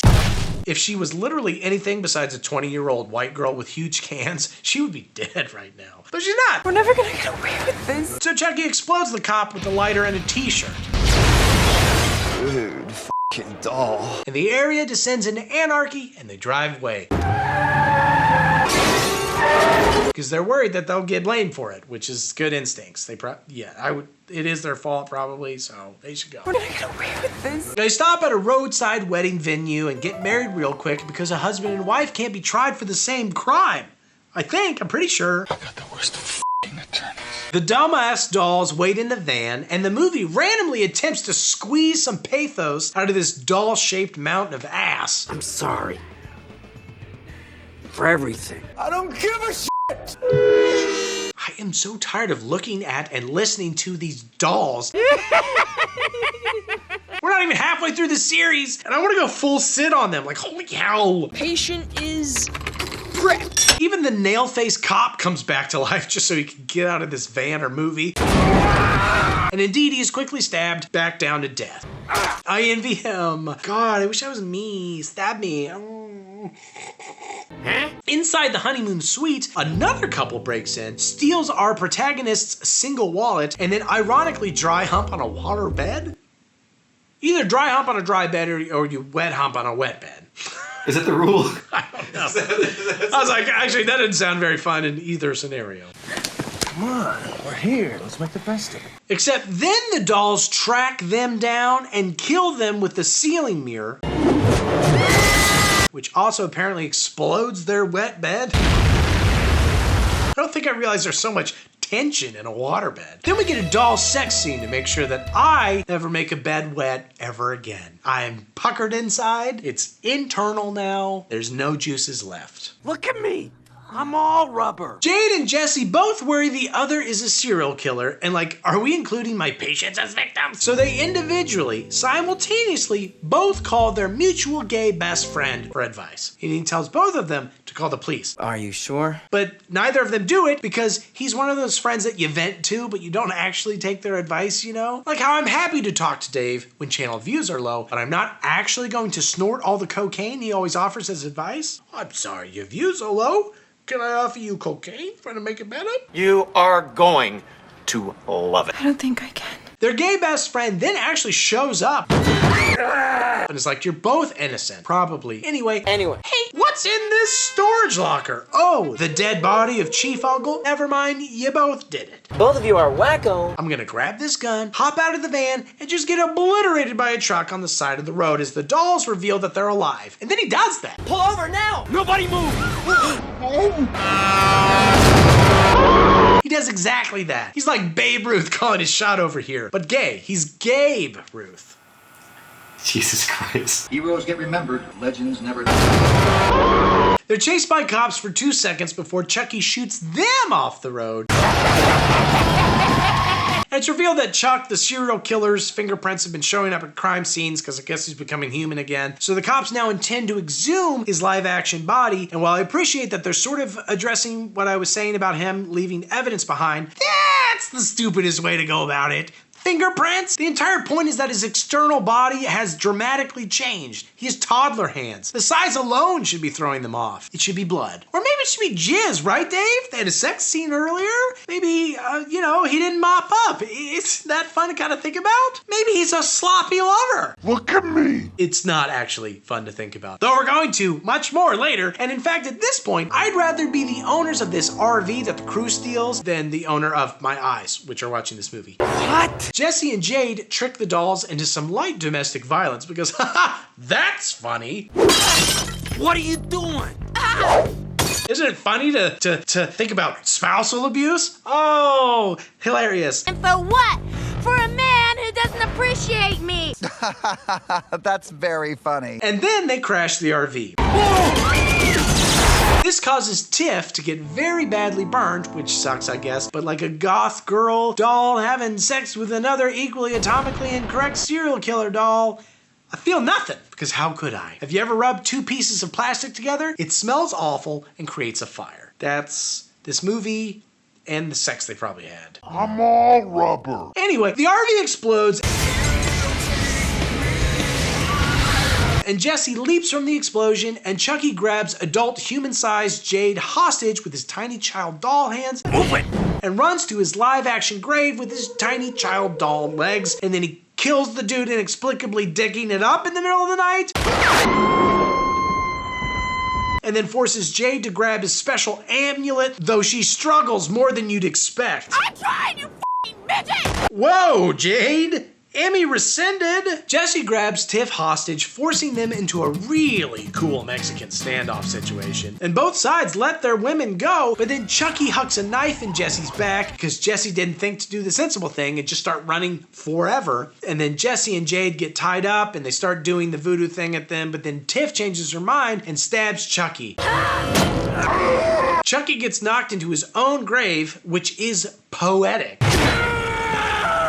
Again, it's like poetry. Right as a cop shows up and is like, whoa. He realizes the doll is maybe behind all the murderings. Not sure why that's where his brain goes, since everything we've learned about anything refutes the idea that a doll can be a serial killer. No one's ever gonna believe this, you know that. We have to try. But whatever, he lets Jade shoot Chucky to death. And then he's like, you crazy kids, how about you run off now, you hear? You two go on home. And he walks over and pokes Tiff's body a bunch, because she was also stabbed earlier, so she's napping. But then, oh wait, she craps out a baby doll thing that attacks the cop. Sequel hook! Oh God, I'm so hooked for the sequel! Oh, and also I guess the jizz does work, Dave! Dave, the jizz, it worked, his jizz works! Oh my God, aren't you excited that the doll could produce jizz that impregnates another doll's eggs? Ooh. Dave's just being quiet because he realized he might have a of doll paternity suits coming his way. He's like, wait, those can get pregnant? Those can get pregnant. Dave is like, I gotta go make some calls. Did you think I was kidding? I wasn't. No intro, no interstitial, no whatever, no nothing. Because the next movie opens with literal drippy CG jizz and then CG semen. Diegetic jizz. Jizz in the film. The actor studios. For my first question. Actually, that's when we inserted the diegetic jizz. The movies. They should 100% show this scene in sex ed classes to just forever ruin the whole idea of it. Lower teen pregnancies? Put this in jumbotrons and we'll soon be in a glorious children of men future. No babies anywhere. Actually, I would be surprised if this movie is at least partially responsible for the decline in teenage sex over the past couple of decades. Well, that and me no longer being a teen.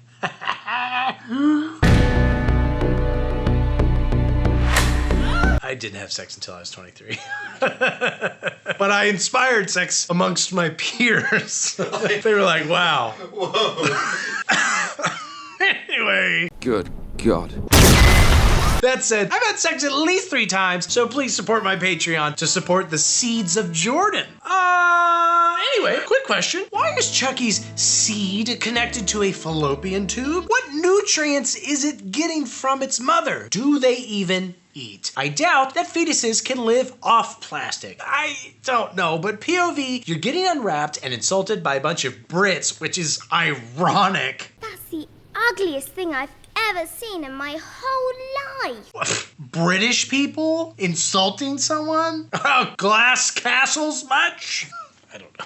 I don't ever think it's British people, but I like the idea. Yeah, I love the idea of having beef or bangers. Yeah.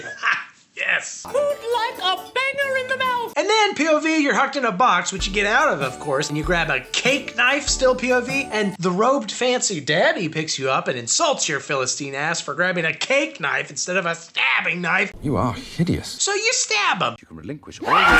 And then you ride him off the staircase like Jason Bourne. And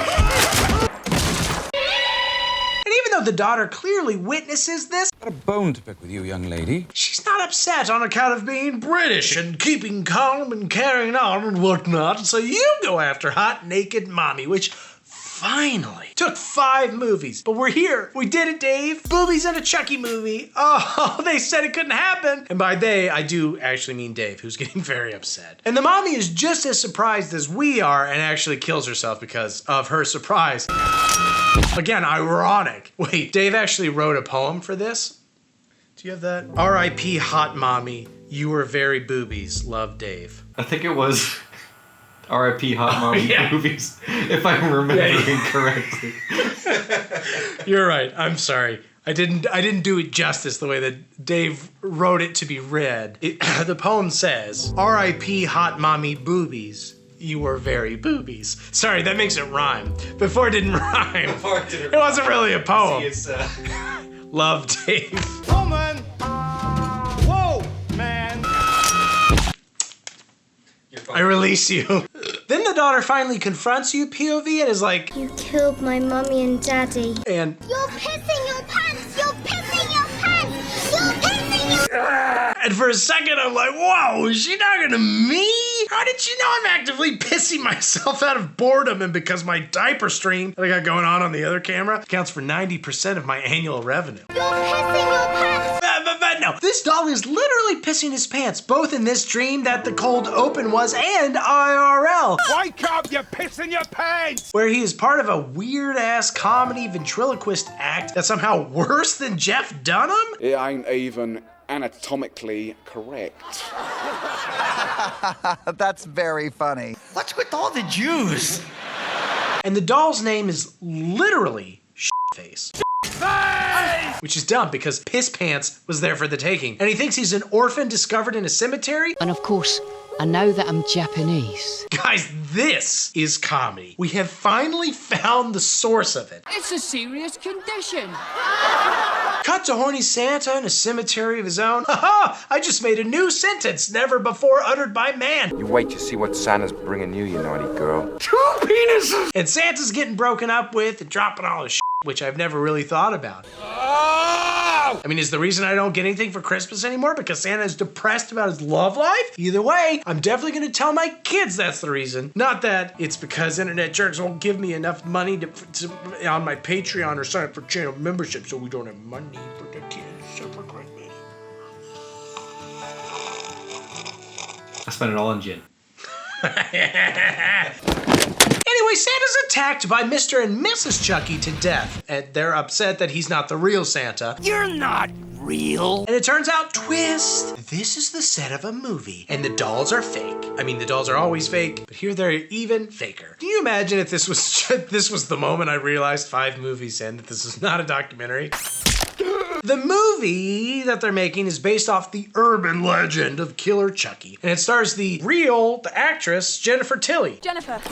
In a slutty bride outfit. Which means that theoretically, there's a fake me doing a recap video of this movie years later in this universe. Whoa! Let me know who should play me in the comments. Julia Roberts. This is just a weird, nonsensical way to capitalize on Jennifer Tilly. Apparently, she's just down to do anything. She slept with the director, that's what I think. Somewhat admirably, she spends most of this movie on her own real downturned career, mocking her own weight gain. I am so proud of you. For what? For sticking to your diet. And generally presenting herself quite poorly. Oh no! It's interesting, although I wish he'd saved it for a more watchable, less jizzy movie. Oh, did you think we were finished with the doll jizz? Not even close, YouTube community guidelines enforcers. A copy of doll jizz awaits. A masturbating midget? Demonetize me. I'm already dead inside. Let my wallet join me in hell. Anyway, here Tilly is offering to sleep with the rapper Redman. Redman feels like the way a mom would say it. Redmayne? Redmayne? Do we care? Do we seem out of touch? Thank you, Mr. Man. Oh, could I call you Red? Anyway, here Tilly is offering to sleep with the rapper, like the real rapper, I guess, Redman. So he'll let her play the Virgin Mary in his upcoming film. I didn't know you was that passionate about the route. I'm starting to worry that Redman isn't making this film out of true religious conviction. But I ask, what is troubling you? Back across the pond, as the Brits say, while refusing to season their food. Face sees on the news that Chucky and Tiff have made in Japan tattoos, just like he has a made in Japan tattoo. So he's like, obviously, those are my parents. You know, just how like Dave assumes any Italian people he sees are his parents because they also have ragu stains on their chin. You just wear marinara every day now, or what is that? This is a ink tattoo. But actually, I don't think that's how it works. When you're here, you're family. I'm no orphan after all. Face escapes his cage and delivers himself to prop storage in Los Angeles. He finds his parents in there. I've dreamed of this moment all my life. Because he, I guess, has the amulet from the last movie for some reason, for no reason that I can tell. He brings them to life by reading the voodoo words printed onto it, and it takes all of 12 seconds. Awake.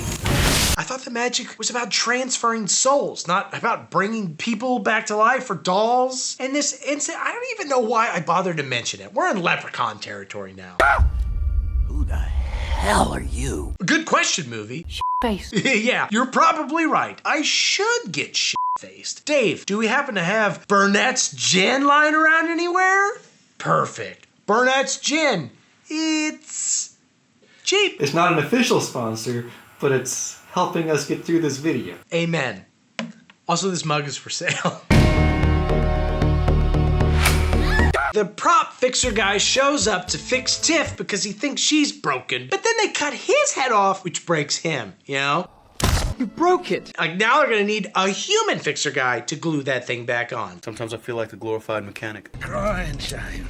Face is shocked by this. Stop raving mad. And he pisses himself again. Ho-ho! And actually, sorry, it's unclear whether Face is male or female, as they don't have any identifiable genitalia. Which makes me wonder how they're pissing themselves. The cloaca. Like, where does the piss come from? Whoops, Dave just went fetal. That's my boy!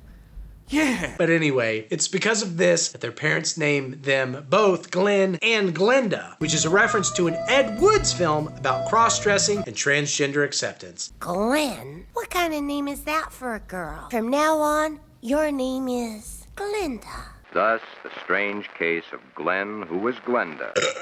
Film is such a rich history of having only its most subtle, nuanced minds grapple with what it means to be transgender in modern America. It's like the fourth Predator movie dealing with autism. Being on the spectrum isn't really a disorder.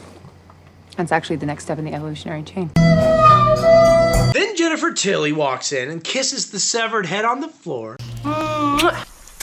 And then she heads outside past cops and reporters to kiss her limo driver. But does he know that she just kissed the severed head 5 minutes ago? Is that a taste that lingers? Blood-flavored corn syrup. Ugh, is that how you get head cooties? Let's hope not, because Redman is coming over tonight to casting couch Tilly. Oh, this is so evil. It's show business, baby. How do you think Dave got this job? His skill laughs openly. Ha ha! No. You're prostituting yourself. That's why they deleted my channel off YouTube. The dolls, meanwhile, scheme to transfer their souls to Tilly and Redman. Till I'm him and you're her. But oh wait, they forgot about Glenn/Duh, so they also scheme for Chucky to masturbate into a cup, aided of course by the sight of his wife's plastic breasts. Too tall. And wow, the propaganda was right. Masturbation really can make you go blind. I can't see anything. I'm not seeing this. I don't know if I can do this. Why not? Okay. Whew, my sight's back. What's going on? Oh, they're gonna squirt the cup jizz into Jennifer Tilly, the actress, ahead of Redman so that Glenda will have a soul to steal? Like it's gonna go into the baby? Oh, my sight's gone again. Probably for the best. What the hell? Now, besides that being unbelievably disgusting, what is even the point of a plan that complicated? These are murderers. Surely they wouldn't balk at going directly to the source, as it were. And I realize that's a little dark, but at least it's logical. Okay, I'm not weird for suggesting it. I only have to think of these things because the movie has basically pushed me all the way to the edge. They're already using a turkey baster full of doll cum to impregnate a real actress. And then me suggesting that that's a little odd makes me weird? No. What am I supposed to do with this? Kill yourself. And wait, isn't the plan to take Redman and Tilly's bodies? Why not just do that and then bang them together? Seems like they're doing a lot of extra work to make sure they don't have an interracial baby. Don't let that player get into her pants. I don't want him touching my woman. Which is sort of problematic in its own way. So now they're gonna have Jennifer Tilly, Redman, and a half doll baby frickin' monstrosity. Oh, that makes me sad for Redman. He just wants to be a daddy. Yeah. You know, I would really like that a lot. I don't know. Redman and Tilly get it on. So romantic! And a paparazzi guy outside takes photos of not only their little tryst, but also a masturbating midget. So romantic! And I hear that's the only type of photo that J. Jonah Jameson wants more than Spider-Man. I need more photos of Spider-Man, but while you're out, he like pulls him aside. I didn't want to say this in front of everybody else. Stop for the papers. I don't think this is gonna sell well. Put an ad on the front page. Cash money for a picture of a masturbating midget. Anyway, he leaves. So they knock out Redman and Baby and the dolls and Tilly, and then they impregnate her with jizz and a turkey baster. It's turkey time. Gobble, gobble. And you know, what's funny about this scene is it caused me to actually gag in real life. Also, it's worth noting that Universal originally rejected the script because it was too gay.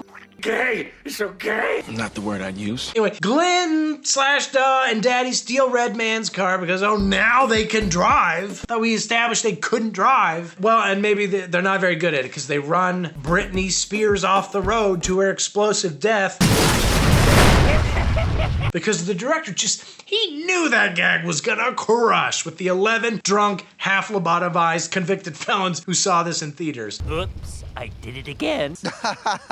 That's very funny. Then they go murder the paparazzi guy, which Glenda actually does by accident, because to be clear, they're not okay with murder. And this is a classic High School Musical scenario where the dad is only proud of his son-daughter if they do the thing that they love, but Glenn/Duh needs to find their own path. Wow, heavy, powerful, poignant. Oh, gotta get your head in the game. Oh, daddy. The next day, Redman and Tilly wake up together, remembering very little, which is exactly how much I'd like to remember from these movies. Must have really got wired last night. Yeah. You know, I'm really wired. What do you say I take you home? Getting pregnant. And Tilly is immediately pregnant because, as the movie literally states, it's a voodoo pregnancy. It's accelerated. Oh, it's accelerated. But this is a voodoo pregnancy? Like, in what sense? Am I to understand that a key component of voodoo is anthropomorphic dolls masturbating into turkey basters that then artificially inseminate women? Well, I guess I see the appeal. You know that voodoo is an actual religion that actual people practice? I bet they love how it's portrayed in this series. Yeah, my uncle's Haitian. I could call him. Your uncle's Haitian? You are such a gumbo of ethnicities, David. Weirdly, Redman and Tilly are still hanging out that night, and Redman reveals that he couldn't be the baby daddy because, unlike me, I had a vasectomy as soon as I got to Hollywood. I ain't no idiot. Join my Patreon so I can afford to be like my hero, fictionalized Redman. I'm so tired of using the turkey baster. It was all a lie. I never got in there. I used the turkey baster. That's impossible. Redman also says Tilly isn't gonna get the part of Virgin Mary now, except oops, now Redman is murdered by Tiff. Now Chucky's gonna have to insert his soul into some other rapper. Drake? Lil Dicky? That seems appropriate. He does seem to prefer the whites. I woke up and I'm Lil Dicky. It was just a little slip. The next morning, voodoo accelerated Tilly is like, oh my god. And then Chucky inexplicably attacks her Jennifer, what's wrong? and ties her up while Glenn/Duh has a crisis of gender. Sometimes I feel like a boy. Sometimes I feel like a girl. Sometimes I feel like I'm just like a boat. Tiff calls the limo driver over as a red man substitute, but he could never. Ugh, you think he can spit like Red Man? No, not the limo driver. This is Stan. Chucky's really getting shafted here, going from the great red man to the not so great limo driver. Doesn't even have a Wikipedia page. I don't either, but I am, you can find me in there on the crack page, because we did it. I complained about it on the internet, you guys got me back. Your community should just edit your Wikipedia page however they want. I don't have one. And we should make, that's what I'm saying, we gotta make you one. Guys, make me a Wikipedia page. If anything happens to me, I want you to know. Tilly's assistant shows up then and is murdered by Glenda. No weird emphasis on the duh. She's full girl now. Except slap. Wake up! Right now! Nope, it's Glenn again. It's a boy. What am I? But no time to think about that because Tilly gives birth to a human boy. Oh! And a human girl. Push, Miss Tilly, push! And apparently the idea is that Glenda's soul is split. So he and she will each be able to soul infiltrate a baby. Perfect and elegant way to solve that problem. Glenn and Glenda. I worry that I'm gonna get canceled for just saying the plot of this movie. Except wait, Chucky realizes there are actually lots of perks to being a doll who can jizz, and speaking for myself, it is pretty great. And he has second thoughts about becoming a crappy limo driver because this movie is anti-blue collar, I guess, and obviously these movies don't give a shit about established lore, but won't Chucky eventually become fully human by default if he does nothing? He's like, I want to stay as a doll, but like, you can't. That's the whole problem is you become more human the longer you're in the frickin' doll. Maybe he just really likes tiny overalls? If this is what it takes to be human, then I would rather take my chances as a supernaturally possessed doll. It's less complicated. Oh, does none of that matter? Oh, what an idiot I am for trying to watch all of your dumb movies. I don't know what the f you're talking about. Tiff then breaks up with Chucky again. It's over. And I just realized they never address the fact that the whole reason they're dead at the beginning of this movie is because they murdered each other at the end of the last movie. Feels like you should at least have a discussion about how the last time you guys were hanging out, you killed each other, but now you're just in love again? But then you also break up? I don't know. It's crazy that every single one of these movies is written by the same guy who just does not give a shit. This is literally the only thing he's basically ever worked on, aside from My Last Nerves. Ugh. Surely he could put just a little more effort into it. I work so hard on these videos just so that YouTube nerds can complain about how fast they are and how many jokes there are and all sorts of complaints that sound like positives to me. Go back to TikTok, bitch. Nobody leaves me. Nobody. Sorry, I didn't mean that. If you can't tell, this is my least favorite movie series I've ever covered. And it's getting to me, man. My life is such a waste. I wish I could just spend my life writing every like 5 years another script about a doll who jizzes. That could be my whole career, but it's not because this guy already did it.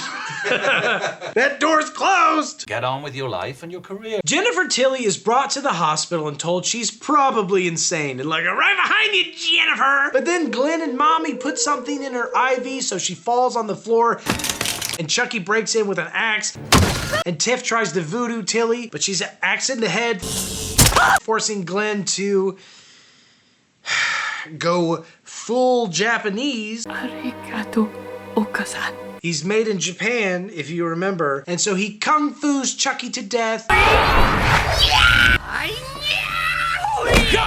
And he hacks all of his body parts off. Attaboy, kid. Hey, did you know that in the song by the Vapors, turning Japanese was their euphemism for masturbation? Oh my God! The jizz, it never stops! Fast forward 5 years and Tilly's housemate is like, Glenn, he's an angel, an absolute dream. But Glenda, she kinda sucks. She called the cat the C word. So I quit. And I'd argue that they both suck. But Jennifer Tilly is like, I accept your resignation of life. And I guess that means she's actually Tiff, which is weird because the doll version of Tiff had a whole dying speech for Glenn, which feels really odd in retrospect if that was actually Jennifer Tilly. Be a good girl.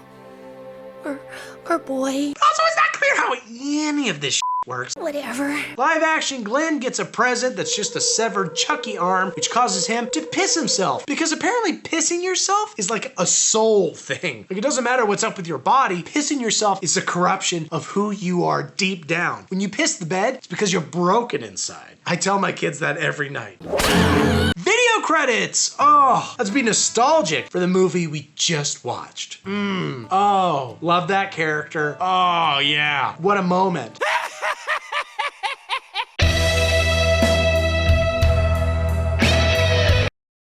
I love chili. Do you really? A delivery van pulls up to a house that's quite and overgrown on the outside, but quite lovely and vine-free on the inside. Give or take a day-drinking artist. It's kind of like a half metaphor for these movies, which both look like and have on the inside, and also they make me, an artist, drink during the day. What are you doing that's so important? But this lady doesn't want to get to the door because this artist ain't gonna day drink itself. So she forces her wheelchair-bound daughter, Nika, to get it for her. God. Nika and the delivery driver flirt a lot to the point where the guy's like, So is your mom home now or what? and Nika's like, yes. Too bad. I created my own penis showing game. Was that guy hitting on me? And weirdly, this feels like a porn parody of an A24 film. I never completed my thesis. What? Since when? He leaves, but that implies what? That if her mom wasn't home, he'd come in and bang her right there on the cold ass floor? Is he not on the clock? Could you not at least get her number or something? Was her order like super weird? He was just being nice. Maybe he tries this at literally every stop on his route. It's a numbers game, really. Hey, is your mom home? No? Would you like to have sex? It's a foolproof plan. Well,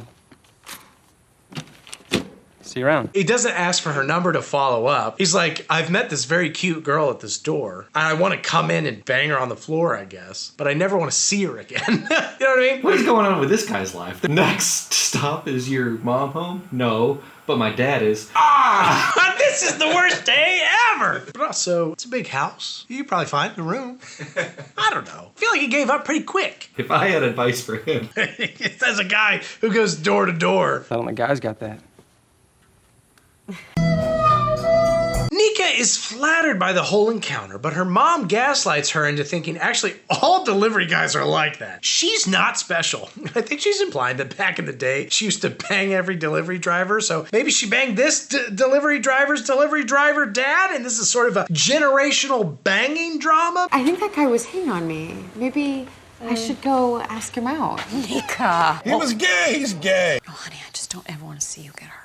Speaking of, Nika is Chucky's actual seed in the sense that she's the IRL daughter of the guy who voices Chucky, which is kind of fun. I hope someday I also get to chase my daughters around with a knife for a movie, a fictional movie, Dave. You sound threatened. Anyway, turns out Mean Trash Mom has a secret, maybe retired delivery driver admirer of her own who has sent her a new-looking good guy doll. She is flattered to the trash. Wanna play? To the ground.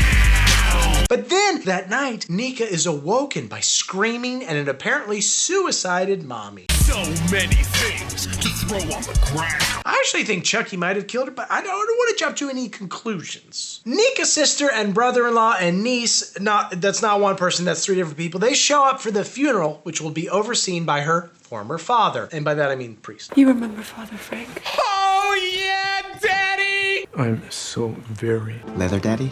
Oh, is there such a thing? Oh, and actually also her sexy nanny-in-law. This is Jill, my new au pair. You're a pair of boobs. Who is definitely having an affair with somebody because she's paid $400 a week. And this goes up like 5 times throughout the movie, like it's some impossibly massive sum. And either the director of this movie is flat broke, or that's an amount that a rich person thinks a poor person would think is a lot of money. I mean, it's one banana, Michael. What could it cost? $400 a week. That's more than I make. Like my guy, that's $20,000 a year. And I highly doubt they're covering her taxes or healthcare or her gym membership because that is at least a Planet Fitness butt. They're like, she makes $400 a week. And they're like, A week? For childcare? Okay. Who is she sleeping with? Who do I gotta have sex with? This was at like 1930s or something. Yeah, right. You're paying the au pair $400? We don't make that in a year. I'm an oil baron and I don't make that much. I drink your... 400 a week. Well, anyway, Chucky's watching the little girl, Alice, take a piss. Because fluids and this movie series. I don't think this Chucky is actually a good guy. But when Alice screams about the doll watching her piss, Jill immediately busts out a lockpick, and it never comes up again. I'm like, surely we should address why the sexy poor nanny is also an expert level lockpicker? Jill, here's a lockpick. It might be handy if you, the master of unlocking, take it with you. No, I'm just the nanny. But no, instead, twist, the sister wants to sell the house because they're poor. And did you know? Print media is dead. Oh, not just print media, babe. The whole damn thing. As I write this sentence, they announced today that Game Informer is dead. If you can't run Game Informer profitably, you're probably the kind of parent company that owns every digital media asset in existence. They're not very good at their jobs. Ian's working at Starbucks. I don't know nothing about that, though. Anyway, Sister here also wants to send Nika to a private care facility, which feels like a step too far, but granted, this isn't a very accessible house. She could find a one-floor thing somewhere, I'd think. Hopefully in the neighborhood of a better franchise. I mean, I hear the prices are pretty low in Screamville. Those movies are fun. Nika gives Chucky to Alice because it's like, what's the worst that can happen, huh? And off the top of my head, I like to be I like to you too, Chucky. But you never know with this series. A masturbating midget? Nika prepares dinner with the most unhinged tomato handling technique this side of Gondor. And even better, Chucky adds some rat poison spice to one of the chili bowls. God, I haven't played chili roulette since college. Oh, no. I'm good. And indeed, everybody is psyched for this chili. I love chili. Do you really? Yeah. Me too. Should we have sex? Except it is a little too spicy and poisonous for sweaty father here, so he abruptly excuses himself before he shits all over himself at the table or obliterates the handicapped accessible bathroom. I get it, man. I go for that one too if it's open. He's like, I need the extra room, and I need the handles. I need to spread out, I need to hold on. He's like, but I probably shouldn't do that here. I'm so sorry. I'm gonna have to be going. Oh my God, Father, are you ill? Regardless, that wouldn't be very priestly of him, and what he's about to do is unholy. God's gonna add 30 years to Father's purgatorial torment for what he's about to do. I have an appointment. And yep, he shits himself driving and dies. Rip the chili father. After dinner, they watch old footage of when they were kids, which is to say from 1988, but it's shot on an audio-less film camera like it's the 1950s. Oh, this is an oldie. And man, the sister used to be a fat pig. Look at her chug that hot dog. Am I right? It's called baby fat. Oh, also their dad drowned not long after this. And weirdly, hey, it's IRL Chucky also at this party. That's kind of fun. It's eventually revealed that, yeah, pre-doll Chuck killed their dad. But why does he almost never strangle anybody? The dad drowned. He's called the Lakeshore Strangler. And yet he also drowns people? You gotta stay on brand, my dude. This would be like me releasing 20-something minute long videos, which I actually did. You should check them out. Nobody else watched them. That's why I've been on a strangling spree recently. But that's what I'm saying. Strangling is supposed to be your whole thing, my guy. You're not the Lakeshore drowner and stabber and whatever happens to be handy-er. This is why media is dying. Nobody can stick to established formats. They always want to move into the future and fire the people who actually believe in the value and original offerings of the brand. In the Chucky universe is where they're doing that. That's where they do that. They don't do that in the real world. Not again. Alice is distraught because her Chucky doll has gone missing. So Jill offers to help Mommy get off. That's right. Jill's getting laid and poorly paid. Lesbian twist. The best kind of twist. Although, in that instance, do you call it a scissor? Dave, call him Night Shyamalan. He knows a lot about these things. 1,000 Norths is about a rare North who comes once in a generation of a Norths who is called the Madam North. Shut up. Knock. Chucky appears next to Sleeping Daddy, though I regret to inform you there isn't another gay twist coming. A surprise hot donging, if Shyamalan is to be believed. Wrong! And Nika offers to take Chucky upstairs, but the power dies and she gets stuck in the elevator, and her sister is like, seriously, I'm worried about you. Jesus Christ. You may have a heart attack if you have too much stress. And Nika's like, shut your butt, sister. But she's not wrong. I mean, you literally just got stuck in the elevator. And also your leg got slashed at some point? It almost looks like a knife wound. Oh, you probably got that from the stress too. When you get too stressed, your leg gets slashed. Do you want to get any of that again for your moaning and burping? I already nailed it. I didn't. I will say, the halfway point of this movie, I like it way more than any previous Chucky film. It's so much better when they don't make him the main character. I just feel like I'm much more interested and engaged. I'd like to see them take this a step further in the sequel and make a Chucky movie 100% without Chucky. Only the sexy lesbians. Anyway, I guess that's all about to end. Chucky not being involved. The lesbians are still here, baby. Don't worry about it. See, Jill shares a room with Alice. She strips down to her skivvies, but it's just a video chat hot mommy in the other room. Phew! But then she's silently electrocuted to death by Chucky, which is a real shame. I mean, just pour one out for like the greatest nanny ever. Took a huge pay cut to be a hot nanny for a hot mommy. Downstairs, a fully clothed Nika also does a little computering because this is a modern horror movie, and as I mentioned before, Google scenes are mandatory. She learns, yeah, Chucky's as bad as his movies, and that dude in the video was a serial killer, which is also bad according to the liberal media, at least.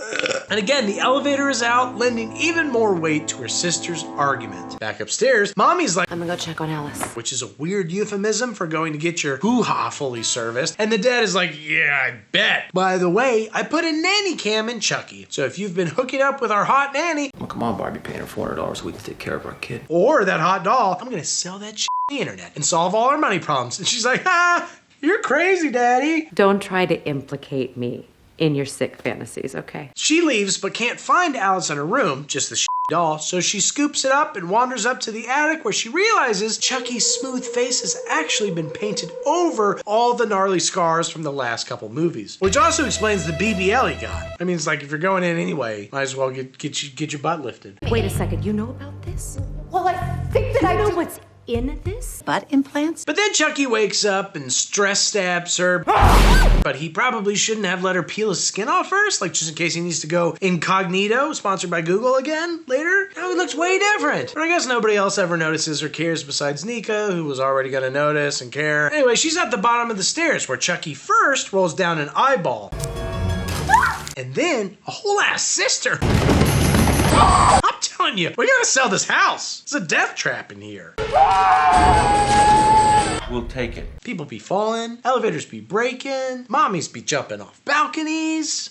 Get a new house. Get a bounce house. That's what you need. Nika procures a backup chair and wakes up Daddy, who carries her down to the main floor. Nika then warns Daddy what I wish I'd warned myself like an hour ago. Stay away from that doll! How are there so many friggin' movies? Is this a Hellraiser? When does the pleasure part start?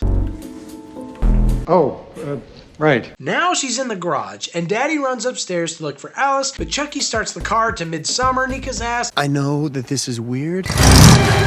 So she grabs an axe and breaks the car window and turns the car off, but not before Chucky swallows the keys whole. No! You better switch bodies before that squirts out the other end. I mean, that's gonna hurt. Then Daddy runs back in and is like, what the hell's going on here? And then he's like, wait, you are probably the killer. And when Nika has a stress heart attack or whatever, he refuses to help and instead ties her up. And then the man who believes his entire family has been murdered by Nika tells her, you're sick! Yeah, get her ass. Daddy attempts to confirm his suspicions by looking over the nanny cam footage. All he discovers is that Chucky locked Alice in a closet somewhere and is alive and evil and trying to murder them all. No footage of his wife and Jill though, which I think you'll agree is the real horror here.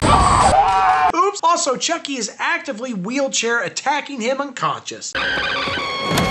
And then axing his whole face off. Hi, Daddy. I'd like to take his face off.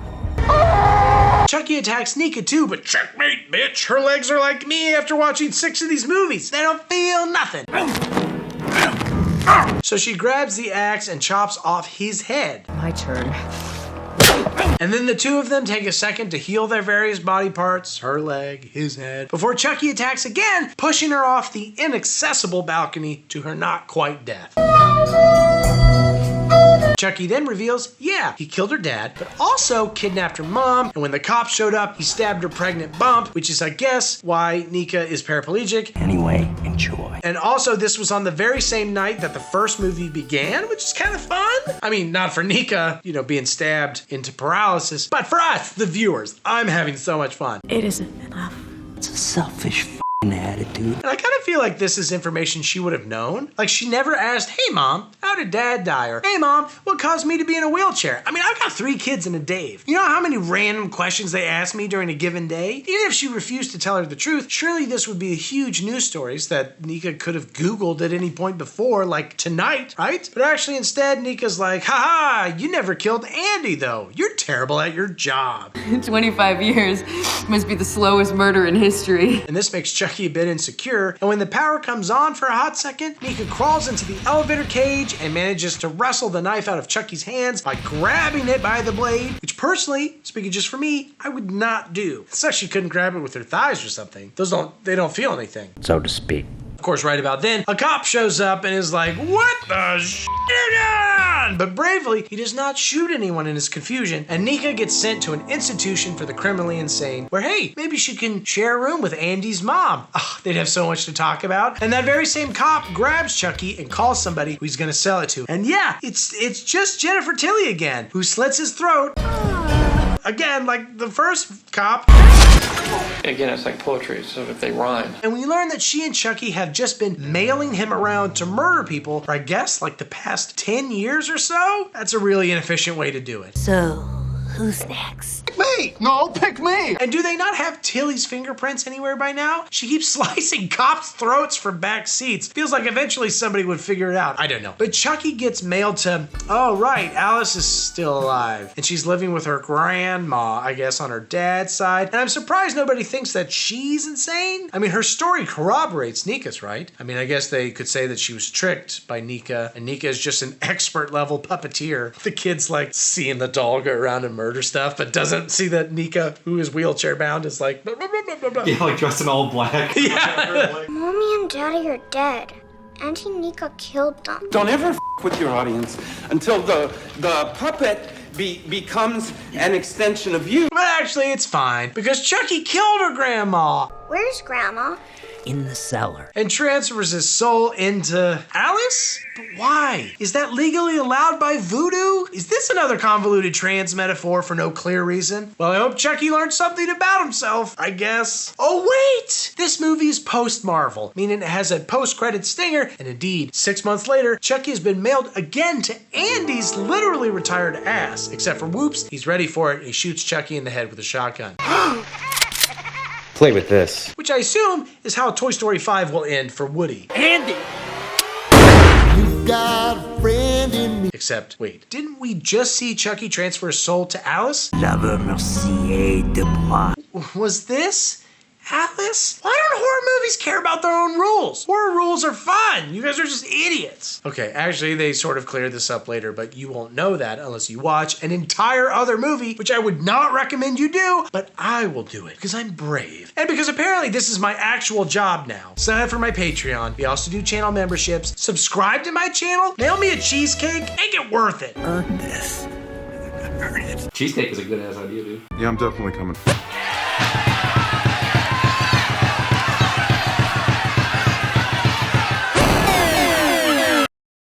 Why do I always fall for the crazy ones? Alright, so the lifeless husk that was once Andy but has since had every last drop of energy and acting ability sucked out of him is on a date. You Googled me. That's fun. Internet. Except, oh, he gives a sensible defense of the Second Amendment, which is less fun. That doesn't mean that I'm a fanatic. It doesn't mean that I'm not for restrictions and waiting periods and background checks. I just want to be able to protect myself.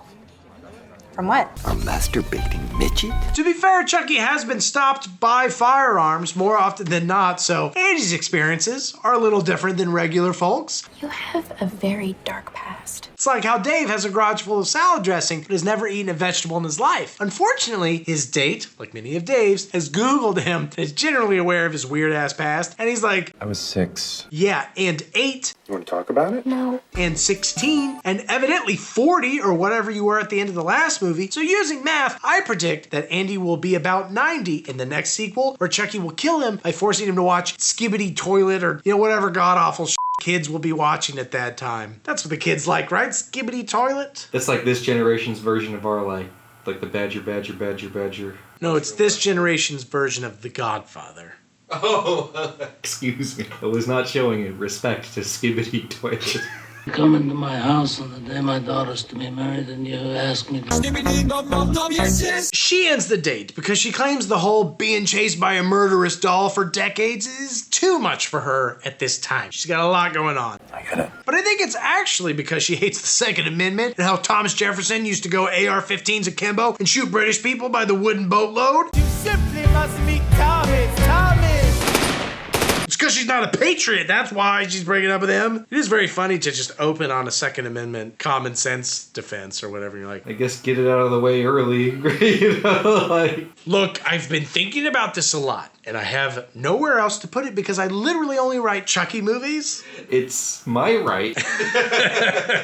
Buy a dog for self-defense. My dog rips up dolls like crazy. All the time. He opens being like, I think we should be allowed to own dogs. And she's like, you totally can. He's like, what? That makes everything so much easier.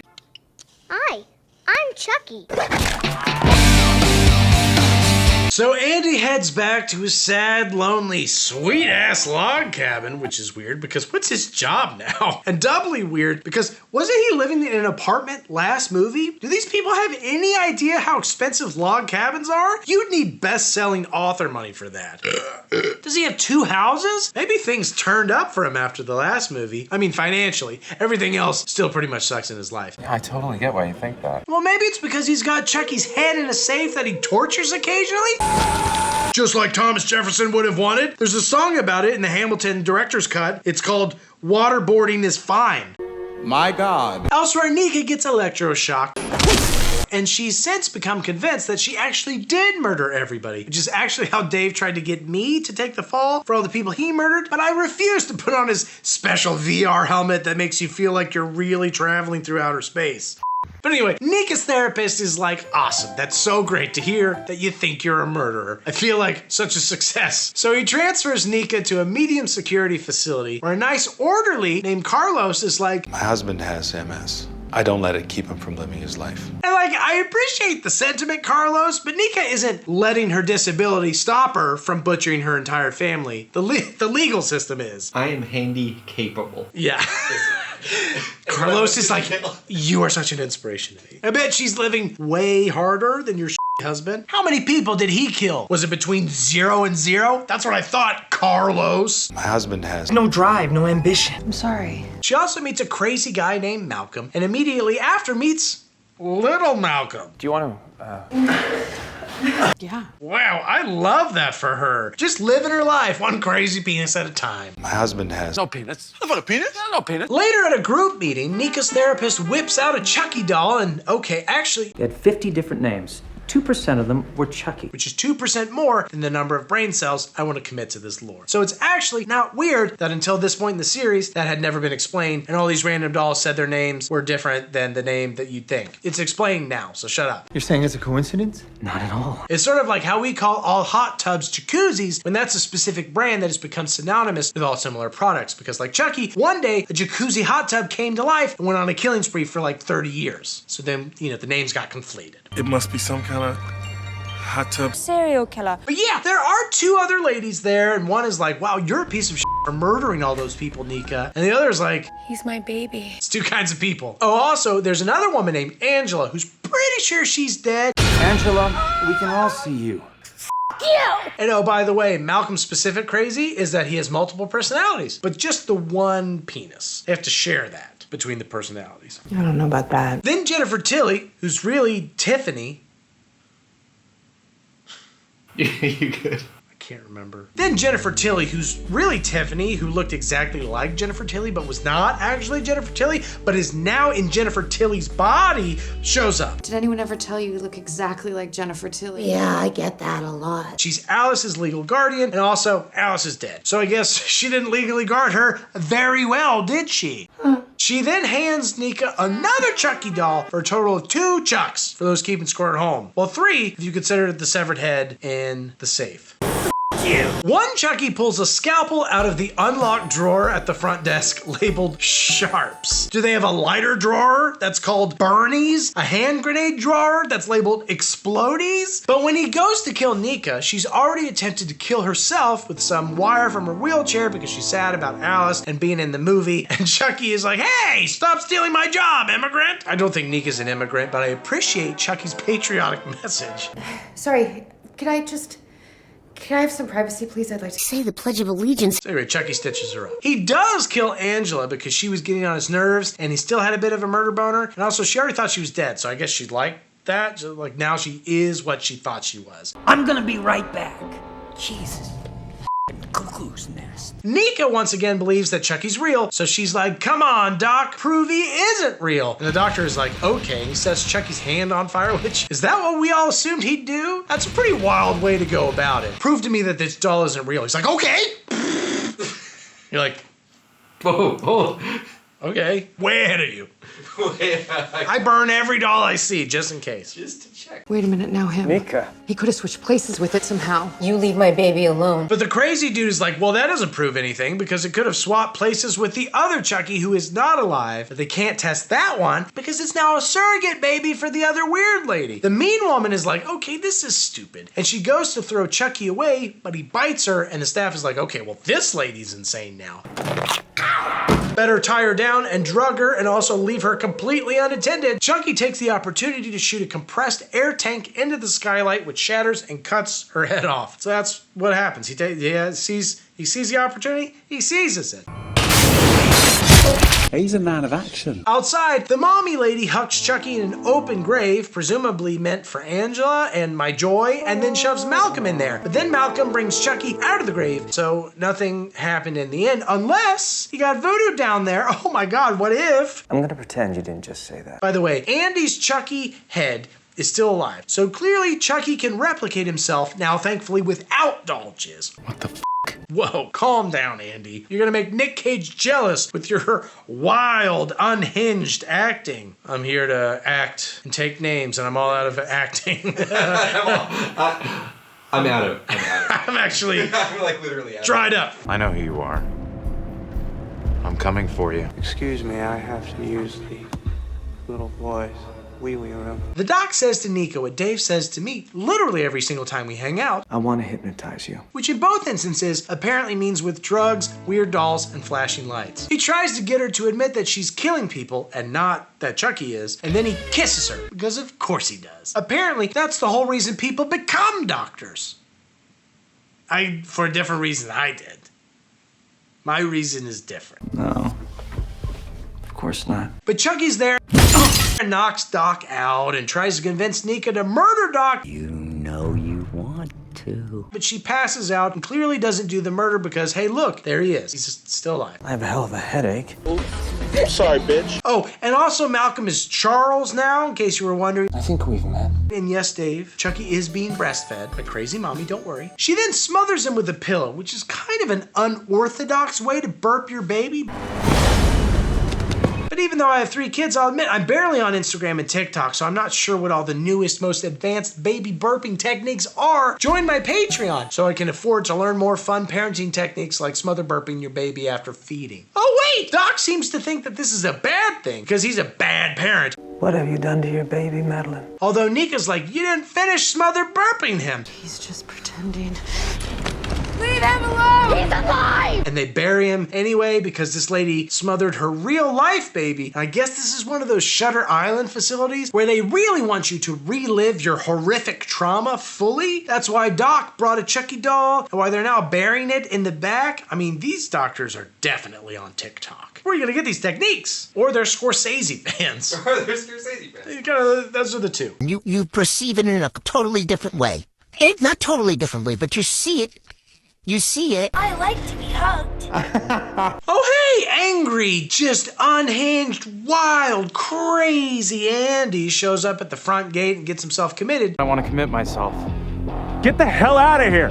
Andy, no. Which is not the plan I'd expect from a man who owns 300 guns. Actually, on that, the reason he has guns, ostensibly, is to protect himself from Chucky, but you only need like one, right? Or like Dave said, like a dog? Or maybe one in each room of your house? What's the point of an entire wall of guns? In case you need to arm your 30 closest friends? It just seems excessive. I'm sorry, I've just never known someone who's into guns before. Some of these dolls are scary. I'm on the date girl side now. I need guns because I'm scared of dolls and the government. It's like, wait, hold on. What? The second one I've heard before, but the first, like, you're back buying another gun. He's like, yeah, these dolls are harder to kill than I thought. So if a doll attacks me at medium range, long range, close range, upside down, if it's wearing body-proof or bulletproof armor, 300 yards away. You don't know all the situations in which a doll might attack. If he attacks me in the snow. I got a white gun. Yeah. So he won't see me. I should go. Whatever. Nika gets syringed by one Chucky while the other busts out of its grave to murder crazy mommy with his arm in her mouth, which is sort of like breastfeeding according to TikTok, except with your arm instead of a nipple. Does that paint a clearer picture? Yeah, okay. Then Doc receives a third Chucky because his job apparently got him a subscription to a Creepy Doll of the Month club, meaning that we officially now have a menage a Chuck, give or take whatever Charles is doing. Well, you're having a bad day, aren't you, Doc? Nika's now again in Doc's office, but this time in a straitjacket, which is really doing it for Doc. Why do I always fall for the crazy ones? Dude, it's because you work here. That'd be like a WNBA ref being like, oh, I'm always falling for the tall ones. I'm like, well, all of us here are tall. Anyway, Doc's a romantic, so he starts licking Nika's feet and putting shoes on, which again makes her thankful to not have any feeling down there, I assume. Take a f***ing guess. But Chucky knocks him out and wants her to kill him, and I'm kind of with him there. I just can't with this guy. She still won't do it. So second Chucky walks in and they wake up third Chucky, and we learn this is because one of the Chuckies found a new voodoo spell on voodoofordummies.com. But that suggests that there are other people for whom this has worked. And also, yes, I guess this explains how Chucky both entered Alice and got his head tortured for several years. Do you think that was always the plan? Or did the writer-director just come up with it randomly after they let him make another movie? It changed everything. Whatever. As long as the movie's abandoned, doll jizz, I don't care. I'll do it. Do whatever you want. I just don't need more doll jizz. Anyway, Carlos walks in, so they kill him hard, and then they're like, welcome to the cult, pal. But that's not what a cult is, right? It's more like a gaggle of Chuckies, or a murder of Chuckies. A one-man cult is just a Star Wars fan throwing his own feces at the computer screen every time they retcon the age of the dickhead Jedi Master. They're a lone wolf. I thought 3 was a crowd and 4 is a cult.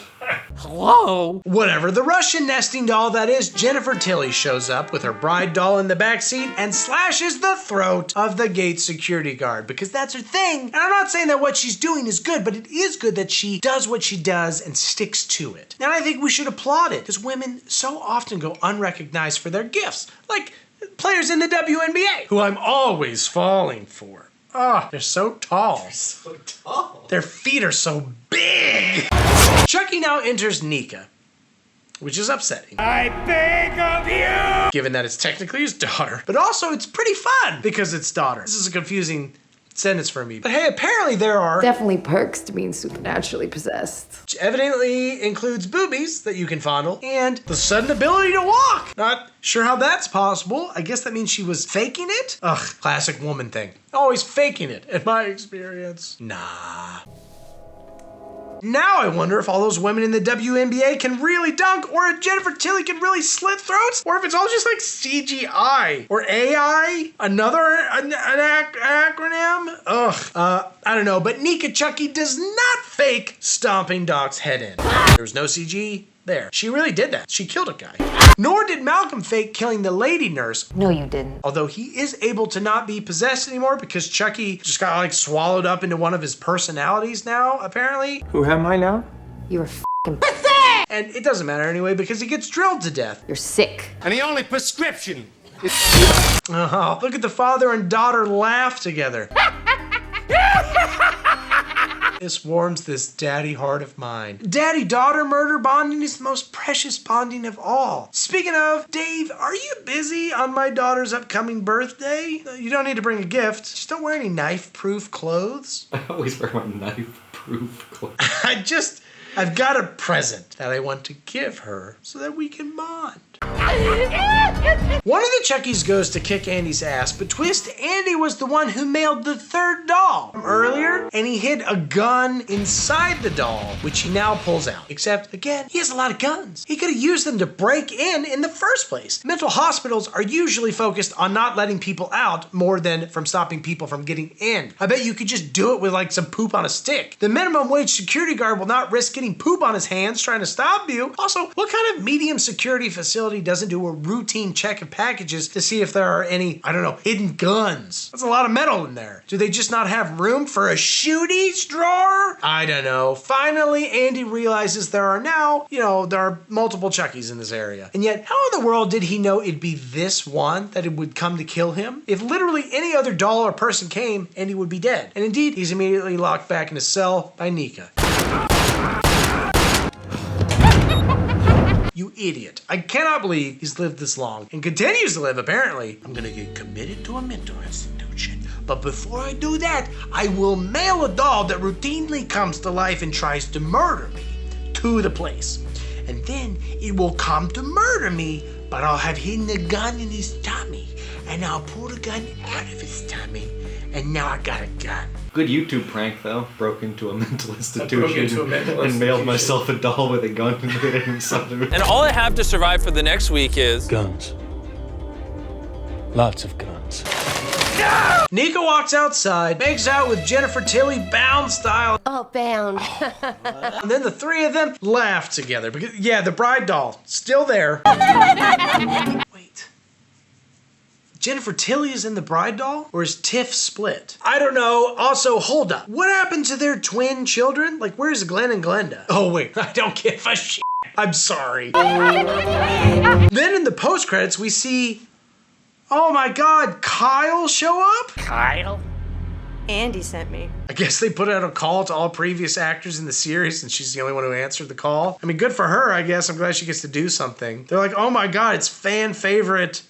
The like foster sister from the second movie? Whoa! She's back? Spit out my brunette. Unrecognizable because she's like 30 years older? Oh my God. It's... remind me your name? Oh, cool. Kyle, was it? And before you ask, no, I didn't watch the television show for this video, but I promise you, if this video, hold me to this, David, if it gets 1 million views, I will do a video of at least the first season. So there, now the ball's in your court. Until then, reboot! We're gonna have some fun. Oh, God.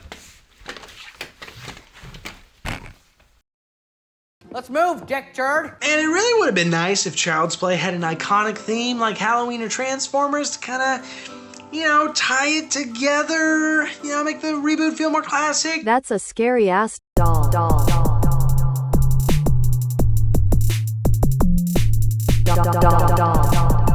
But it doesn't. So here's an ad from a company called Kazlan, who've invented a buddy doll, spelled with an I instead of a Y, because this movie isn't just rehashing a 30-year-old horror story, but also 15-year-old tech jokes. Okay. The doll's got an ET finger and can control all your smart devices. It can also hand you a banana. We believe that happiness is about bananas. Thanks, buddy. So yeah, I guess you could say it's pretty advanced. Even Dave can hand you a banana without doing something disgusting with it first. Sorry. Hey! Unfortunately, the dolls are manufactured in Vietnam. Wait, that's not the unfortunate part. And the boss at the factory is so mean to one of his employees that the guy decides to get revenge on him by turning all the safety protocols off of a doll and then killing himself. That's the unfortunate part. Also, that'll show his boss. That's like if every time I was mean to Dave, he threw a live hand grenade from the insane asylum explodies drawer inside an Arby's playpen and then jumped off a cliff. That's what I want him to do. How does killing a random child and yourself get revenge on your boss? Take it from me. You gotta kill your boss and shove the doll up his ass. That'll show it.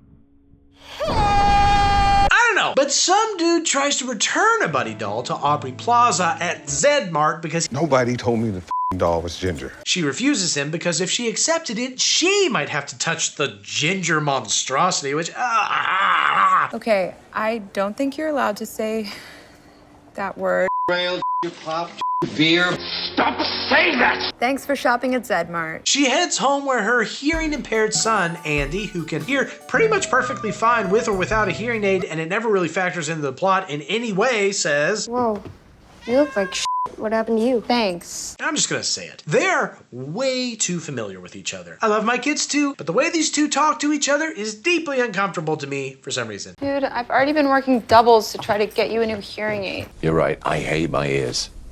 Yeah. I don't think your kid needs to know everything about how hard you're working to buy their hearing aids and shit. Would you read Grapes of Wrath to him as a bedtime story? Okay, wait. No. Gross. Leave a little mystery to adulthood for their future therapist to uncover. If he's anything like his mother, he'll have a very productive Sweet 16, okay? Reproductive, even. Hopefully better than original Andy. Happy Sweet 16, jerk. Then she sends him out in the middle of the night to try and befriend random children in the dirty street. Oh, best mom ever. Hey, who wants to see a butthole? That looks fun. For his birthday, she might poke out his eye so he can learn to overcome adversity so she can justify even more shifts at Zedmart as she tries to buy him a robot eyeball. Don't poke my eyes. Give you your phone back. Okay. The next day, Mommy procures a defective buddy doll returned by blackmailing her boss. Just like that time you banged Susan in the warehouse. How's your wife, by the way? Between Tiffany's neck slashing, original Mommy buying dolls off dirty alley boys, and these movies are giving us some truly amazing tips on how women can save money on shopping. Blackmail your boss, slit people's throat, buy stuff from dirty people in the alleys. It's like, never before have there been so many ways to save. There are 6 incredibly easy strategies that you could begin immediately if you want to save $10,000 fast. Give it to me. Oh, and I'm taking it. Later, Andy walks in on his mom hooking up with her boyfriend Shane in the kitchen. Remember Shane? Hey, bud. Which is even more fun future therapy fodder. Oh my God. You think she could maybe bang her boyfriend somewhere besides the common area where food is prepared in case her son returns home? But no, then they might risk not being so close to each other. I'm just gonna make dinner. You hungry? For my pussy. No, It's the closeness that we treasure here. I've never felt so close to my mom as when I caught her banging her boyfriend in the kitchen when I came home from school. Really? Who? His name is John C. Disgusted, Andy runs into the hallway where he banters with a friendly cop guy. So what are you, some kind of 4th floor hallway hobo or something like that? Well, he's friendly for a cop guy. What? And when he goes back inside, his mom gives him a surprise, early present. The buddy thing you're obsessed with. Yeah, to make up for not having the decency to get plowed in the privacy of her own bedroom. Andy tries to name the doll Han Solo. Goodness! But based on his age, he's definitely a prequels fan, which means that he should have tried to name the doll Dickhead Jedi. What's my name? Head. Dick Head. But it self-chooses Chucky instead. Did you say Chucky? What?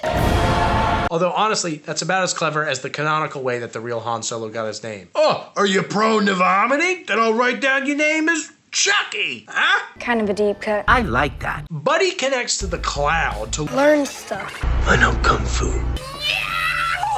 Like Andy's insanely aggressive sandwich cutting technique.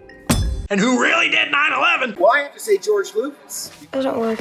And eventually the two do actually become pretty good buds. You're my best friend, Andy. For my pussy. And when Shane turns out to be a big mean shusher, Ugh. Ew, what? they come up with a plan to scare him. Open your mouth as wide as you can and... No, not like that. There we go. Also, Andy manages to make 2 new friends. Let's move, dick turd. And man, they really Joss Whedon the hell out of Chucky, didn't they? Just went full Joss. Your sister's pretty hot. Dude, that's my mom. Even hotter. Well, I guess not full Joss, because there aren't any verbally abused women in tight leather. This just isn't me. It's still quite Joss. Millennials. They're definitely Gen Z, man. Knuckle it. Shut up, shut up. The dialogue is millennial, though, to be fair. Because it's poor, like millennials. Woo! Sign up for my Patreon if you're lucky enough to be Gen X or, God forbid, a boomer. Trickle that wealth, huh? Trickle it on me! Trickle to me! Trickle to me! Chucky gets too excited one night watching horror movies with the bros and knifes Andy just a little bit, just to experiment. Which makes Andy lock him in the closet. And Andy's mom to be like, you only get 1 hour of Chucky a day. Quick, put me in the closet. But of course that doesn't work, and Chucky breaks out and kills their cat because Andy doesn't like the cat. Kitty made us unhappy. Even though it's not like the cat is banging his mom, I don't think. I swear I'm so sick of this cat. My man. Now, Andy is hiding the evidence/corpse because he doesn't want Chucky to get in trouble. I guess Andy was the real good buddy all along. You know how many corpses I've hidden for Dave? And people say I'm not a good friend. That is not true. At all. Later that night, Chucky literally makes Shane piss on himself harder than Glenn/Duh. Jesus! Oh, you're pissing your pants! So Shane verbally berates Andy, which naturally pisses Andy off and inspires Chucky to track him. And wouldn't you know it, Shane has a secret family. Literally, how else could we justify his inevitable brutal murder? This is for Tupac. Real dads don't hide their families, you coward. They have them help plug their Patreon. What is that? And indeed, Chucky knocks Shane off a ladder, breaking both of his legs, and then runs him over with a cultivator, and then stabs his lifeless body a bunch of times. He shushes me because he doesn't like the volume of my conversation. Next thing he knows, he's chopped the bits in the basement somewhere, you know? Was that worth it? Oh, how Shakespearean. White got dead in a watermelon patch. Poetic. Every stanza kind of rhymes with the last one. It practically rhymes with Othello. I'm not sure that's true. Chucky delivers Shane's severed head to Andy like Dave leaving a pigeon on my doorstep, but Andy doesn't appreciate the present. Because we already established he's not a great gift receiver at the beginning of the movie. I know it's stupid, but I thought it'd be funny. Come on. Like he didn't enjoy when his mom gave him the gift of showing her mid-coitus with her boyfriend. Surprise! Anyway, he locks Chucky in the closet. Andy, stop! Even though I think it's pretty clear he can get out of the closet. He's already done it like 15 times. I don't like the closet. Andy calls over his dumbass friends, You beckoned? who advise him not to call the cops. Why? I don't know.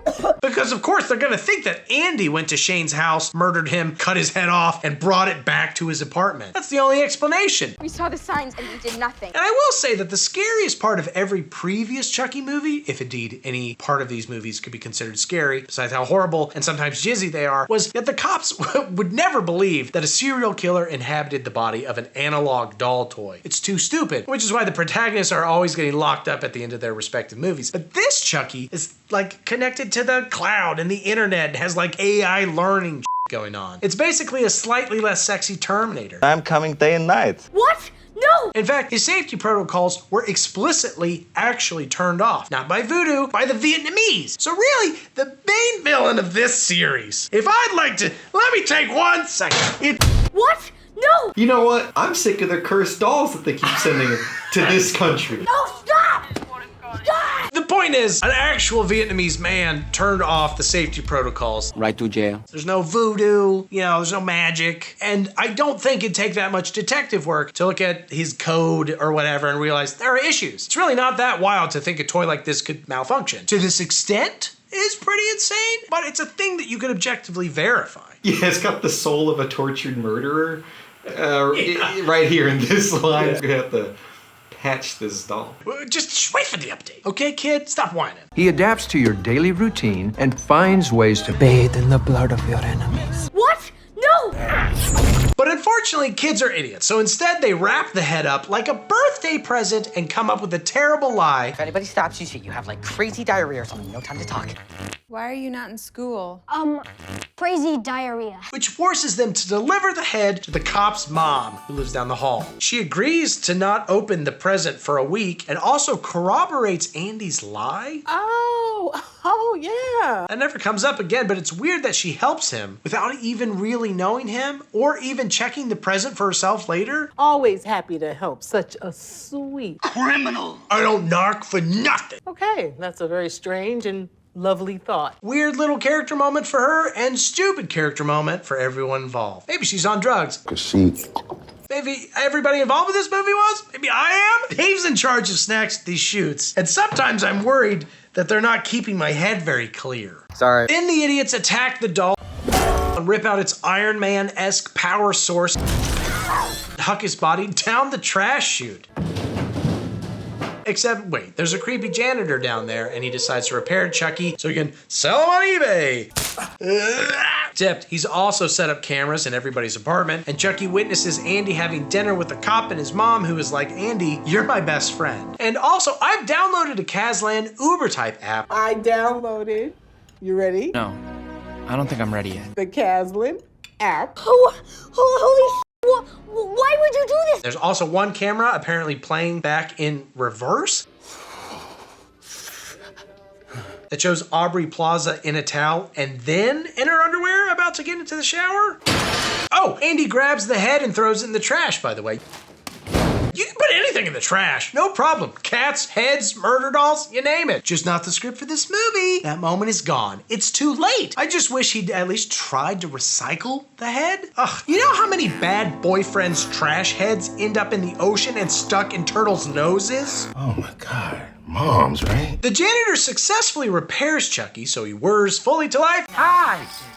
Yes. And fully murders the janitor, in part by hacking his smart table saw activated and his smart pipes. Pretty high-tech shit for a creepy janitor basement. Then Chucky delivers himself to another kid's apartment as if he was a new doll. Someone left it outside his door. And I guess nobody in that family questions why their kid was mailed an expensive doll by a stranger, but I'm sure it's fine. I'm just glad my kid has friends who mail him things anonymously. My kids were recently mailed a weird-ass Rubik's Cube, and they were totally fine. Come to daddy. Andy believes it's his Chucky, though, so they punch each other over it at the mall. And all the kids are like, wow, Andy's crazy. That's not even Chucky, that's Chode. The kid named the doll Chode. I named him Chode. Because that's penis! Andy steals the kid's phone, though, and connects to Chucky, ultimately just to watch him kill the cop's mom via Uber app. They must use Teslas. And Aubrey catches Andy on the phone and thinks that he's nuts, and then catches him smashing the apartment to bits and knows he's nuts, but she's still gotta work because capitalism. You're coming to work with me. He's trying to kill us! That's capitalism, baby. So she brings Andy with her to the store where they're about to unveil the Buddy 2, which is like the same thing but like hairier. Kind of like a hot dog you haven't and a hot dog you have dropped on a barbershop floor. Hot dog 2. We've improved upon the hot dog. It sticks in your throat. Our greatest scientist. Yes. You know the hot dog. Now it's time for the next step. It's hairier. It's longer. It's browner. It's hairier. It's longer. It's browner. It's hot dog 2. Yeah! I don't know, Jeff. Oh, hey, the friends think Andy's cool again because children are stupid, so they head to the store to help him out. The cop is on the other end of that belief spectrum, however. Get the f down. So the kids show up with weapons, but the cop shows up to arrest Andy right as the Buddy 2 is launched with a celebratory, bleeding, dying mascot man. And the power getting cut. Calm down, okay? And the toys all coming to life to murder everybody, including the cop. And this is exactly like when I pre-ordered Halo 3 at midnight at GameStop. The memories. I was a running riot out there. This is our Woodstock of a generation. Andy's friend, who's a girl, becomes a badass randomly. Yes, queen. Go off, girl boss. Pussy hat slay. But then Andy goes alone to save his mom, who's now held hostage. And to think this is all the fault of poor working conditions and even poor response to those working conditions in Vietnam. Sucks we lost that war. Thanks, Rambo. Let it go. You could have prevented so much. On the far left is communism. On the far right is, well, fascism, I guess, but like capitalism untethered or whatever. But in the middle is Rambo. And he is our economic guiding light, baby. Live for nothing or die Putting economic policy before fiscal responsibility. The election will be over when this releases, probably. Did Rambo win? Tell me in the comments. Oops, Andy's knocked out. He wakes up and sings the Buddy theme song at Chucky so he can knock him out. You're my best friend. And he tries to save his mom from getting all well hung, but it takes a minute and Chucky gets re-involved. But the mom is saved. And Chucky gets stabbed in his arc reactor. And ooh, he attacks again. But he's shot by the cop who didn't die. Yay. And then Aubrey Plaza rips his head off. And then the kids murder the doll even harder in the back alley where I'm sure he'll be picked up by a dirty alley man and sold to another sad single mother in a chaotic, never-ending cycle of weird sadness that I will then monetize to feed my family. Join my Patreon or sign up for Aura. Just click it. Just give it a click. Kazlan naturally takes no responsibility for any of this, because what happens in Vietnam stays in Vietnam after all, but they will recall Buddy 2 for the time being. At Kazlan, the customers come hard. Then, oh no, another doll's eyes light up for no canonical reason. Are we done yet? This is the end. All right, doll.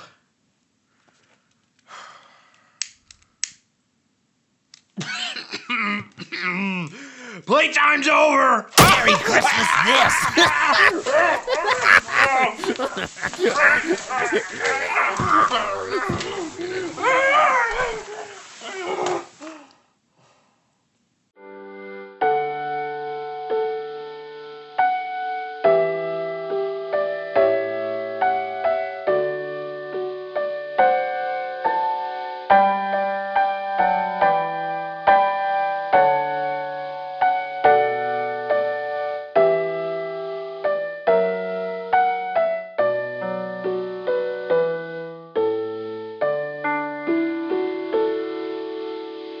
Gonna put a little more burnets